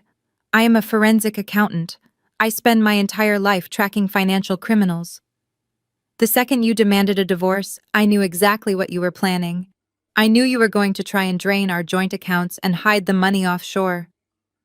Patricia let out a soft, horrified gasp from her spot against the wall, finally understanding the trap. "By signing those papers immediately, without a single argument, I established a legally binding date of separation," I explained slowly, ensuring every single word sank into his thick skull. "I officially and completely severed my financial and legal identity from yours. I built an ironclad firewall around my own assets." Jason stared up at me, his breathing shallow. "What does that mean?" he whispered. "It means I am not responsible for a single thing you did after that Tuesday," I stated, feeling a profound sense of absolute victory. "When you borrowed $2 million from a violent underground syndicate, you did it as a legally separated man. When you purchased a private condo in Tribeca for your mistress, you did it with your own criminal liability. And when your mother illegally wired millions of dollars from a federally protected pension fund into your offshore account this morning, I was completely insulated from the fallout. Every single catastrophic decision you made is entirely exclusively your problem." The high-priced divorce attorney who had been listening to my explanation with wide eyes suddenly stood up from his chair. He did not say a word to Jason. He simply began shoving his settlement documents and his expensive pen back into his leather briefcase. "Where are you going?" Jason demanded, his voice cracking with panic. "I am terminating my representation immediately," the attorney said, snapping his briefcase shut. "I am a family law practitioner, Jason. You and your mother have just admitted to massive federal embezzlement and wire fraud in front of multiple witnesses. You do not need a divorce lawyer. You need a white-collar criminal defense team, and you need it right now." The attorney walked briskly out of the conference room, not looking back once. He knew a sinking ship when he saw one. Patricia pushed herself away from the wall, her hands shaking violently. "Natalie, you cannot just walk away," she pleaded, her previous elitist arrogance completely shattered. "The pension fund is federally monitored. If the bank flags the transfer, I will go to prison. You have to reverse the wire." I smiled at her. "I cannot reverse a federal crime, Patricia. You made your choice. You chose to protect your cheating son by stealing from 300 hardworking families. Enjoy the consequences. Jason let out a loud, agonizing scream of pure frustration. He slammed his fists into the carpeted floor. I will give you everything, he yelled. I will give you the firm. I will give you whatever is left. You have absolutely nothing left to give me, Jason, I said. My firm already owns your debt and your assets are gone. Before Jason could reply to that final, crushing truth, the heavy silence of the hallway outside was suddenly broken. Heavy, synchronized footsteps echoed loudly against the polished marble floor. The sound was authoritative, deliberate, and terrifyingly fast. The rapid footsteps stopped directly outside the conference room. A split second later, someone began banging loudly and aggressively on the frosted glass door. The frosted glass door did not just open, it was shoved inward with such immense force that the heavy brass handle slammed against the interior wall, leaving a deep dent in the expensive wood paneling. A team of 5 individuals marched into the conference room. They were not building security guards. The 2 men in the front wore dark tactical windbreakers with the bright yellow letters FBI printed boldly across their backs. Right behind them stood 3 individuals in sharp gray suits, their lapels flashing the official gold badges of the United States Securities and Exchange Commission. Jason scrambled backward, still on his knees, his hands raised instinctively in the air. Patricia let out a terrified shriek and pressed her back completely flat against the wall, her eyes wide with sheer disbelief. The lead FBI agent, a tall woman with steel gray hair and a completely unyielding expression, stepped up to the edge of the mahogany table. She did not look at the $50,000 check. She looked directly down at Jason. Jason, you are under arrest for federal wire fraud, conspiracy to commit corporate embezzlement, and the unauthorized dissipation of marital assets, the lead agent announced. Her voice was loud, echoing off the glass walls, leaving absolutely no room for negotiation or argument. Patricia, one of the SEC agents said, stepping around the table to face my mother-in-law. We have a federal warrant for your arrest regarding the immediate misuse and illegal transfer of protected employee pension funds under the Federal Retirement Security Acts. Jason tried to speak, but he was hyperventilating so hard he could barely form a coherent sentence. No, wait. There is a massive mistake, he gasped out, his chest heaving violently. I am a private equity manager. You cannot just storm into my lawyer's office. Let me call my attorney right now. The lead agent pulled a pair of heavy steel handcuffs from her belt. Your attorney just walked past us in the hallway and specifically told us you were in here, she replied coldly. Stand up and put your hands behind your back. Patricia began to weep hysterically. I did not steal anything, she cried, holding her trembling hands out toward the SEC agents. It was an emergency bridge loan. I am the executive trustee of that manufacturing company. I have the absolute authorization to move those funds to protect my family. The SEC agent shook his head, pulling out his own set of handcuffs. You authorized an international wire transfer of $2.5 million directly into an unregistered shell account in the Cayman Islands. That is not a bridge loan, madam. That is a massive federal felony, and the Banking Commission intercepted the transfer 20 minutes ago. I remained seated in my chair, watching the entire scene unfold with absolute precision. The trap had snapped shut flawlessly. The money was safe frozen by the federal authorities before it could ever reach the dangerous shadow syndicate. The factory workers would not lose a single dime of their hard-earned retirement, and the people responsible for trying to ruin them were currently being physically restrained.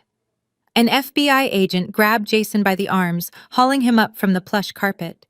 Jason kicked and struggled, his expensive suit tearing further, but the agents were highly trained and completely unfazed by his pathetic physical resistance. They slammed him face first onto the polished mahogany table right next to his ridiculous $50,000 settlement check and aggressively snapped the steel cuffs around his wrists. The sharp, metallic click echoed loudly in the quiet room. Patricia did not fight physically, but her emotional breakdown was absolute. As an agent gently but firmly pulled her arms behind her back, her legs completely gave out. 2 agents had to support her weight just to keep her standing. She looked over at me, her expensive makeup running down her wrinkled face in thick black streaks. "Natalie, please," Patricia begged, her voice a broken, pathetic whisper. "Tell them it was a misunderstanding. Please, you have to help us. We are your family." I slowly stood up from my chair and smoothed the front of my black suit jacket.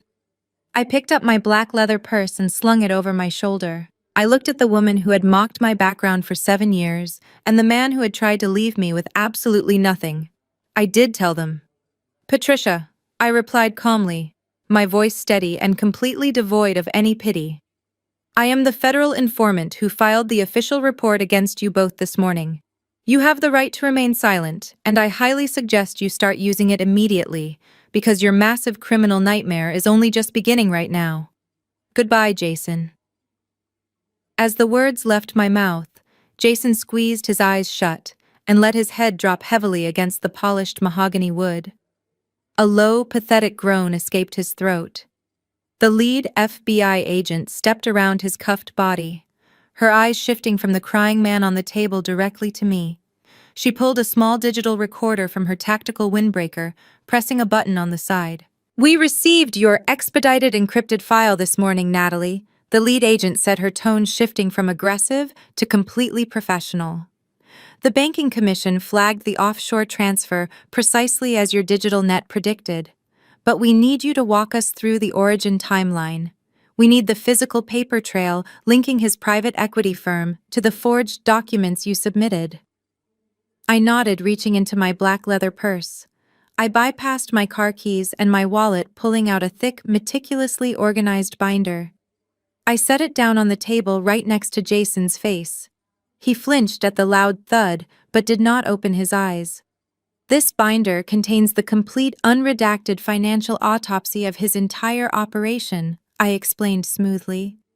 Jason thought he was playing a brilliant game of high-level chess by demanding a sudden divorce. He assumed that by locking me out of our joint accounts and pushing me out of the house, he could create a chaotic domestic smokescreen. He wanted to quietly bleed his failing equity firm dry, stash the liquid assets in the Cayman Islands, and then claim he lost the money in a bad market downturn during our divorce settlement. The SEC agent leaned in, pulling a pen from his breast pocket. "And the corporate defamation attempt?" he asked, looking at the forged papers I had included in the front pocket of the binder. "He tried to frame you for the embezzlement." I smiled, pointing to the first tab in the binder. That was his backup plan, born out of sheer blinding panic. When I legally froze his corporate fleet vehicles and his high society country club membership, he realized I was not going to play the role of the terrified, submissive victim. He was broke, desperate, and heavily in debt to a violent underground shadow syndicate. So he tried to completely destroy my federal accounting career. He fabricated those ledgers to make it look like I was stealing from my own wealthy clients. He wanted to ruin my credibility so the courts would invalidate my foreclosure on his $4 million beach house. The lead FBI agent flipped the binder open, her eyes scanning the top page. "But you traced the origin of the forgery." I tapped my manicured fingernail directly onto the highlighted section of the page. "He used a cheap, commercially available converter to generate those fake documents," I explained, making sure Jason could hear every single word I said. He was so incredibly arrogant that he did not even bother to scrub the metadata. I extracted the hidden author tags and traced the routing protocol directly back to the physical IP address of his own private equity office desktop. He committed felony cyber forgery on his own secure network. He literally handed you the murder weapon with his fingerprints covering the handle. Patricia let out another loud wail from her spot against the wall. She was struggling against the firm grip of the agent holding her. "But I only did it to save him," she cried out. "Those dangerous men were going to hurt my son. I was just trying to pay off the shadow loan. I did not know it was illegal to borrow from my own company." The SEC agent turned to her, his expression turning hard. "You did not borrow it, madam. You embezzled $2.5 million from a federally protected employee pension fund. You risked the retirement savings of 300 innocent families to cover your son's criminal debts." I pulled a silver flash drive from my pocket and handed it to the lead FBI agent. And here is the final piece of the puzzle, I stated firmly. That drive contains the high-definition security footage from the estate. It captures Jason openly admitting to moving the marital assets offshore. It captures his mistress detailing their plan to drain the floor safe and flee the country. And most importantly, it captures his complete confession regarding the shadow syndicate loan that forced Patricia to drain the pension accounts. It is an airtight, undeniable confession. The lead agent took the flash drive, her expression reflecting sheer professional respect. You built an incredible case, Natalie. You let him think he was winning the entire time while you quietly dismantled his entire life from the inside out. He dug his own grave, and you simply handed him a bigger shovel. Jason finally opened his eyes. He looked sideways at the thick binder resting inches from his face, realizing the absolute terrifying scope of my forensic trap. Every single arrogant move he had made over the last week had been perfectly documented, categorized and weaponized against him. He sobbed, burying his face into the polished wood.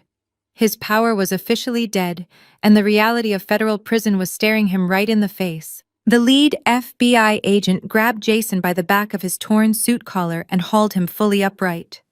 The sickening reality of his situation finally silenced his pathetic sobbing. He stood there awkwardly hunched over with his hands bound securely behind his back in cold steel. He looked around the expansive conference room, a place he usually commanded with absolute authority, realizing he had absolutely zero leverage left.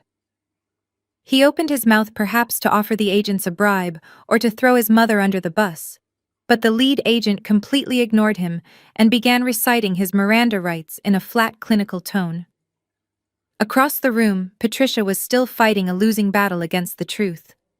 She wrenched her arm away from the SEC agent, though she made no attempt to actually run. She was too heavily reliant on her social status to behave like a common criminal fleeing a crime scene.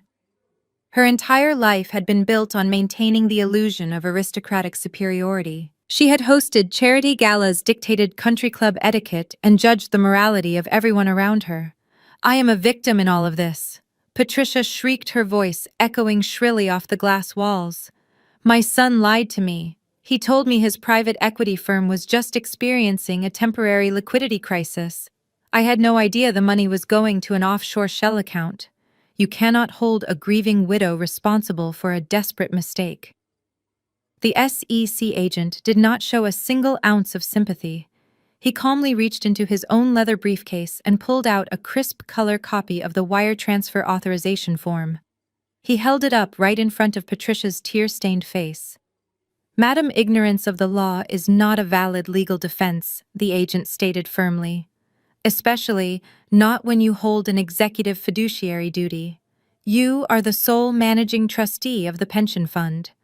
Jason did not have the necessary security clearance to initiate this massive transfer. You walked directly into that bank branch, you provided your personal biometric verification, and you signed this authorization document with your own pen. The funds were routed directly to an unregistered foreign entity. You bypassed 3 separate federal warning prompts that explicitly detailed the severe criminal penalties for embezzling protected retirement assets. Patricia stared at her own elegant signature at the bottom of the page. The undeniable physical proof completely shattered her victim narrative. She let out a soft, defeated whimper and sagged against the expensive wood-paneled wall, finally allowing the agent to place her wrists in handcuffs. Suddenly, a loud commotion erupted in the reception area just outside the conference room. I turned my head as the heavy glass doors were pushed open once again. 2 more FBI agents walked into the room, firmly escorting a highly distressed Brittany. She had not made it very far. The federal agents had intercepted her the second the elevator doors opened on the ground floor lobby. Her designer weekender bag was slung carelessly over one agent's shoulder, and her carefully applied makeup was completely ruined by angry, hysterical tears. "Let go of me right now!" Brittany yelled, struggling fruitlessly against the large agent holding her arm. "I did not do anything wrong. I am just an administrative assistant. I am not married to him. I am not part of his corrupt family. I am a completely innocent bystander. The lead FBI agent finished reciting Jason's rights and turned her intense attention to the screaming girl. You are Brittany, the agent confirmed, pulling a small digital notebook from her tactical pocket. The recorded primary beneficiary of the $2 million shadow loan. Brittany stopped struggling immediately. Her eyes darted nervously toward Jason, who was actively glaring at her with pure, unfiltered hatred. I do not know anything about a shadow loan, she lied smoothly. He just bought me a lavish gift. It is a completely private civil matter between a man and his girlfriend. It stopped being a private civil matter the absolute second that physical cash crossed state lines and entered the legitimate real estate market without proper IRS documentation, the lead agent explained coldly. We have already dispatched a federal civil asset forfeiture team to your new Tribeca condo. The locks are currently being changed by federal authorities. The property is being seized indefinitely as physical evidence of a massive money laundering operation. Brittany's jaw dropped. You cannot take my condo, she shrieked, stamping her foot on the carpet. He bought it for me.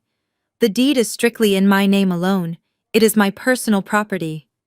Not anymore, the agent replied, stepping closer to her. When you knowingly accept a multi-million-dollar real estate asset purchased entirely with illicit, untraceable physical cash, you become an active participant in a federal money laundering conspiracy. You are not just losing the condo, Brittany.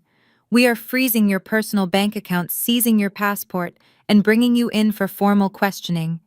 If you try to run again, you will be joining your boyfriend in federal holding.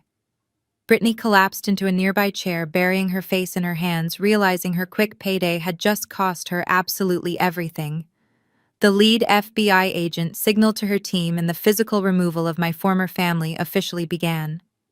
The agents hauled Jason to his feet. He was completely unresponsive, staring blankly at the floor as they marched him out of the conference room. Patricia followed closely behind, flanked by the SEC agents, her head bowed in absolute shame. She tried to use her expensive leather handbag to shield her face from the paralegals and junior partners who had gathered in the hallway to watch the unprecedented spectacle, but the agent carrying her bag had already confiscated it as evidence. Brittany brought up the rear, crying loudly and complaining that the steel cuffs were bruising her delicate wrists. I gathered my binder, my flash drive, and my purse, walking quietly behind the procession. I did not want to miss a single second of their public exit. We rode down the glass elevator in complete silence. The descent felt incredibly symbolic. Jason had spent his entire life trying to climb to the very top of the financial world, using my money and my expertise as his personal ladder. Now he was plummeting straight to the bottom, surrounded by federal agents with absolutely no safety net left to catch him. When the elevator doors slid open on the ground floor lobby, the situation escalated from a private humiliation to a public spectacle. 3 dark federal cruisers were parked illegally, right in front of the building's main glass entrance, their red and blue emergency lights flashing brightly against the sleek Manhattan architecture. A crowd of pedestrians and corporate professionals had already stopped on the busy sidewalk, holding up their cell phones to record the high-profile arrests. Jason stepped out into the bright afternoon sunlight, and a collective gasp rippled through the crowd. He was a known figure in the financial district, and seeing him in torn clothes and handcuffs was a massive scandal. Suddenly, a frantic voice pierced through the ambient noise of the busy street. "What are you doing? Let go of my mother!" Rachel came sprinting down the sidewalk, pushing her way through the crowd of onlookers. She had been waiting at an upscale bistro down the street, expecting to join Jason and Patricia for a lavish victory lunch to celebrate my supposed financial ruin. Instead, she arrived just in time to watch her entire family being loaded into federal police cruisers. Rachel grabbed the arm of the SEC agent, escorting Patricia. The agent immediately stepped back and placed his hand on his utility belt, ordering her in a booming voice to stand down and back away. Rachel froze, her eyes darting frantically from her sobbing mother to her completely broken brother. She looked at Brittany, who was currently being shoved into the back of a separate FBI vehicle. Finally, Rachel's wild, panicked gaze landed directly on me. "You did this!" Rachel screamed, her face contorted with absolute rage. "You set them up! I am going to sue you! I am going to take everything you own!" I stood near the revolving glass doors, completely untouched by her hysterical threats. I did not even bother to answer her. A sleek midnight black SUV suddenly pulled up to the curb, smoothly cutting off a yellow taxi. The tinted driver's side window rolled down silently. Jamal was sitting behind the wheel. He looked incredibly relaxed, wearing a sharp casual suit and a pair of dark aviator sunglasses. He had not attended the settlement meeting, but he had perfectly timed his arrival to witness the final act of the play we had orchestrated together. Rachel shrieked, running over to the massive SUV. "Oh my God, you have to help them! Call your lawyers, call the bank!" Natalie framed Jason and Mom. "Tell these agents to let them go right now." Jamal slowly lowered his aviator sunglasses down the bridge of his nose. He looked at Jason, who was currently crying in the back of the federal cruiser with his face pressed against the glass. He looked at Patricia, who was hiding her face in shame as an agent pushed her into the back seat. Then he looked directly at his hysterical wife. "I am an architect," Jamal said, his deep voice carrying clearly over the noise of the busy street. "I do not represent federal criminals. And as of this morning, I do not represent you either. My lawyer will be sending the divorce papers to your new apartment. Good luck paying the rent without your mother's pension fund to support your shopping habits." Rachel gasped, stepping back from the SUV as if she had been physically struck. "What are you talking about?" she whispered, her arrogant facade completely crumbling as she realized she was entirely broke. Jamal did not answer her. He simply reached over the center console and pushed the button to unlock the passenger side door. He looked at me and gave a slight respectful nod. "Your chariot awaits, boss," he said. I walked past Rachel, leaving her standing entirely alone on the sidewalk, surrounded by the flashing red and blue lights. I opened the heavy door of the SUV and climbed into the luxurious leather passenger seat. Jamal tipped his sunglasses one last time toward his ruined in-laws, then pressed the button to roll the tinted window up, completely silencing Rachel's frantic, desperate screams as we merged into the city traffic. The drive away from that chaotic scene was the most peaceful car ride of my entire life. The heavy tinted windows of Jamal's vehicle completely blocked out the flashing police lights, the frantic crowds, and the toxic family that had tried so desperately to break me. We drove through Manhattan in a comfortable, victorious silence.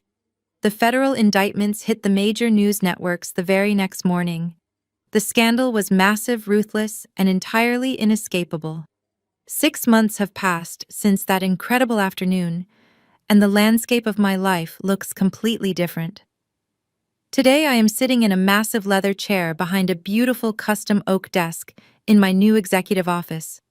The panoramic view of the city skyline is absolutely breathtaking. This office actually used to belong to Jason. When his private equity firm inevitably collapsed under the sheer weight of his federal wire fraud charges, the government seized all his corporate assets and put them up for a massive liquidation auction. I swooped in through Vanguard Horizon Investments and acquired his entire portfolio for pennies on the dollar. I fired every single executive who had turned a blind eye to his corruption, completely rebranded the company, and turned his failed empire into a highly profitable subsidiary of my own forensic accounting firm. Justice moved incredibly fast when the paper trail was that undeniably perfect. Jason took a blind plea deal to avoid a lengthy, humiliating public trial. He is currently serving a 10-year sentence in a federal penitentiary upstate, completely stripped of his tailored suits and his arrogant illusions of grandeur. Patricia narrowly avoided a prison cell due to her age and a highly aggressive legal defense, but she was permanently barred from holding any corporate or financial board positions ever again. She was forced to sell her lavish townhouse to pay off the massive federal fines. She now lives in a tiny apartment on the outskirts of the city, entirely shunned by the elite social circles she used to rule. Brittany did not escape the fallout either. The federal authorities seized the Tribeca condo, froze her bank accounts, and hit her with severe penalties for her role in the money laundering conspiracy. She is currently working double shifts at a local diner just to pay her court-mandated restitution fees. As for Rachel, her entitled lifestyle vanished the second Jamal handed her the divorce papers. Without her mother's stolen pension funds to bail her out, Rachel had to downsize to a cheap rental and is currently searching for her very first entry-level job at 32 years old. A sharp knock on my office door pulled me from my thoughts. The heavy oak door swung open and Jamal walked into the room carrying a large cardboard tube. He looked fantastic. The heavy, exhausting burden of being married into a family of toxic narcissists was completely gone from his shoulders. He was thriving in his independence, running his own highly successful architectural firm. "Good morning, boss," Jamal said with a warm, genuine smile. He walked over to my desk, uncapped the tube, and unrolled a massive set of highly detailed architectural blueprints across the polished wood. "Here is the final rendering for the new Vanguard Horizon commercial high-rise. We secured the zoning permits this morning, and the construction crews are ready to break ground next week." I looked down at the beautiful, innovative building design he had created. It was strong, elegant, and built on an absolutely solid foundation. It was the perfect physical representation of the new life I had built for myself. I smiled and signed the final approval document with my favorite gold pen. My name is Natalie, and I am the sole architect of my own destiny. When my husband slid those divorce papers across the kitchen table and tried to force me into submission, he thought he held all the power. He underestimated my intelligence, my resilience, and my absolute refusal to be a victim. I used his own arrogance as a weapon and watched him dismantle his own life. The greatest lesson I learned from this entire ordeal is that you must always know your fundamental worth. Never let toxic, manipulative people dictate your value, and absolutely never let your enemies write the final chapter of your story. When they try to back you into a corner, please do not shrink down. Build a solid firewall, gather your evidence, and burn their entire circus to the ground.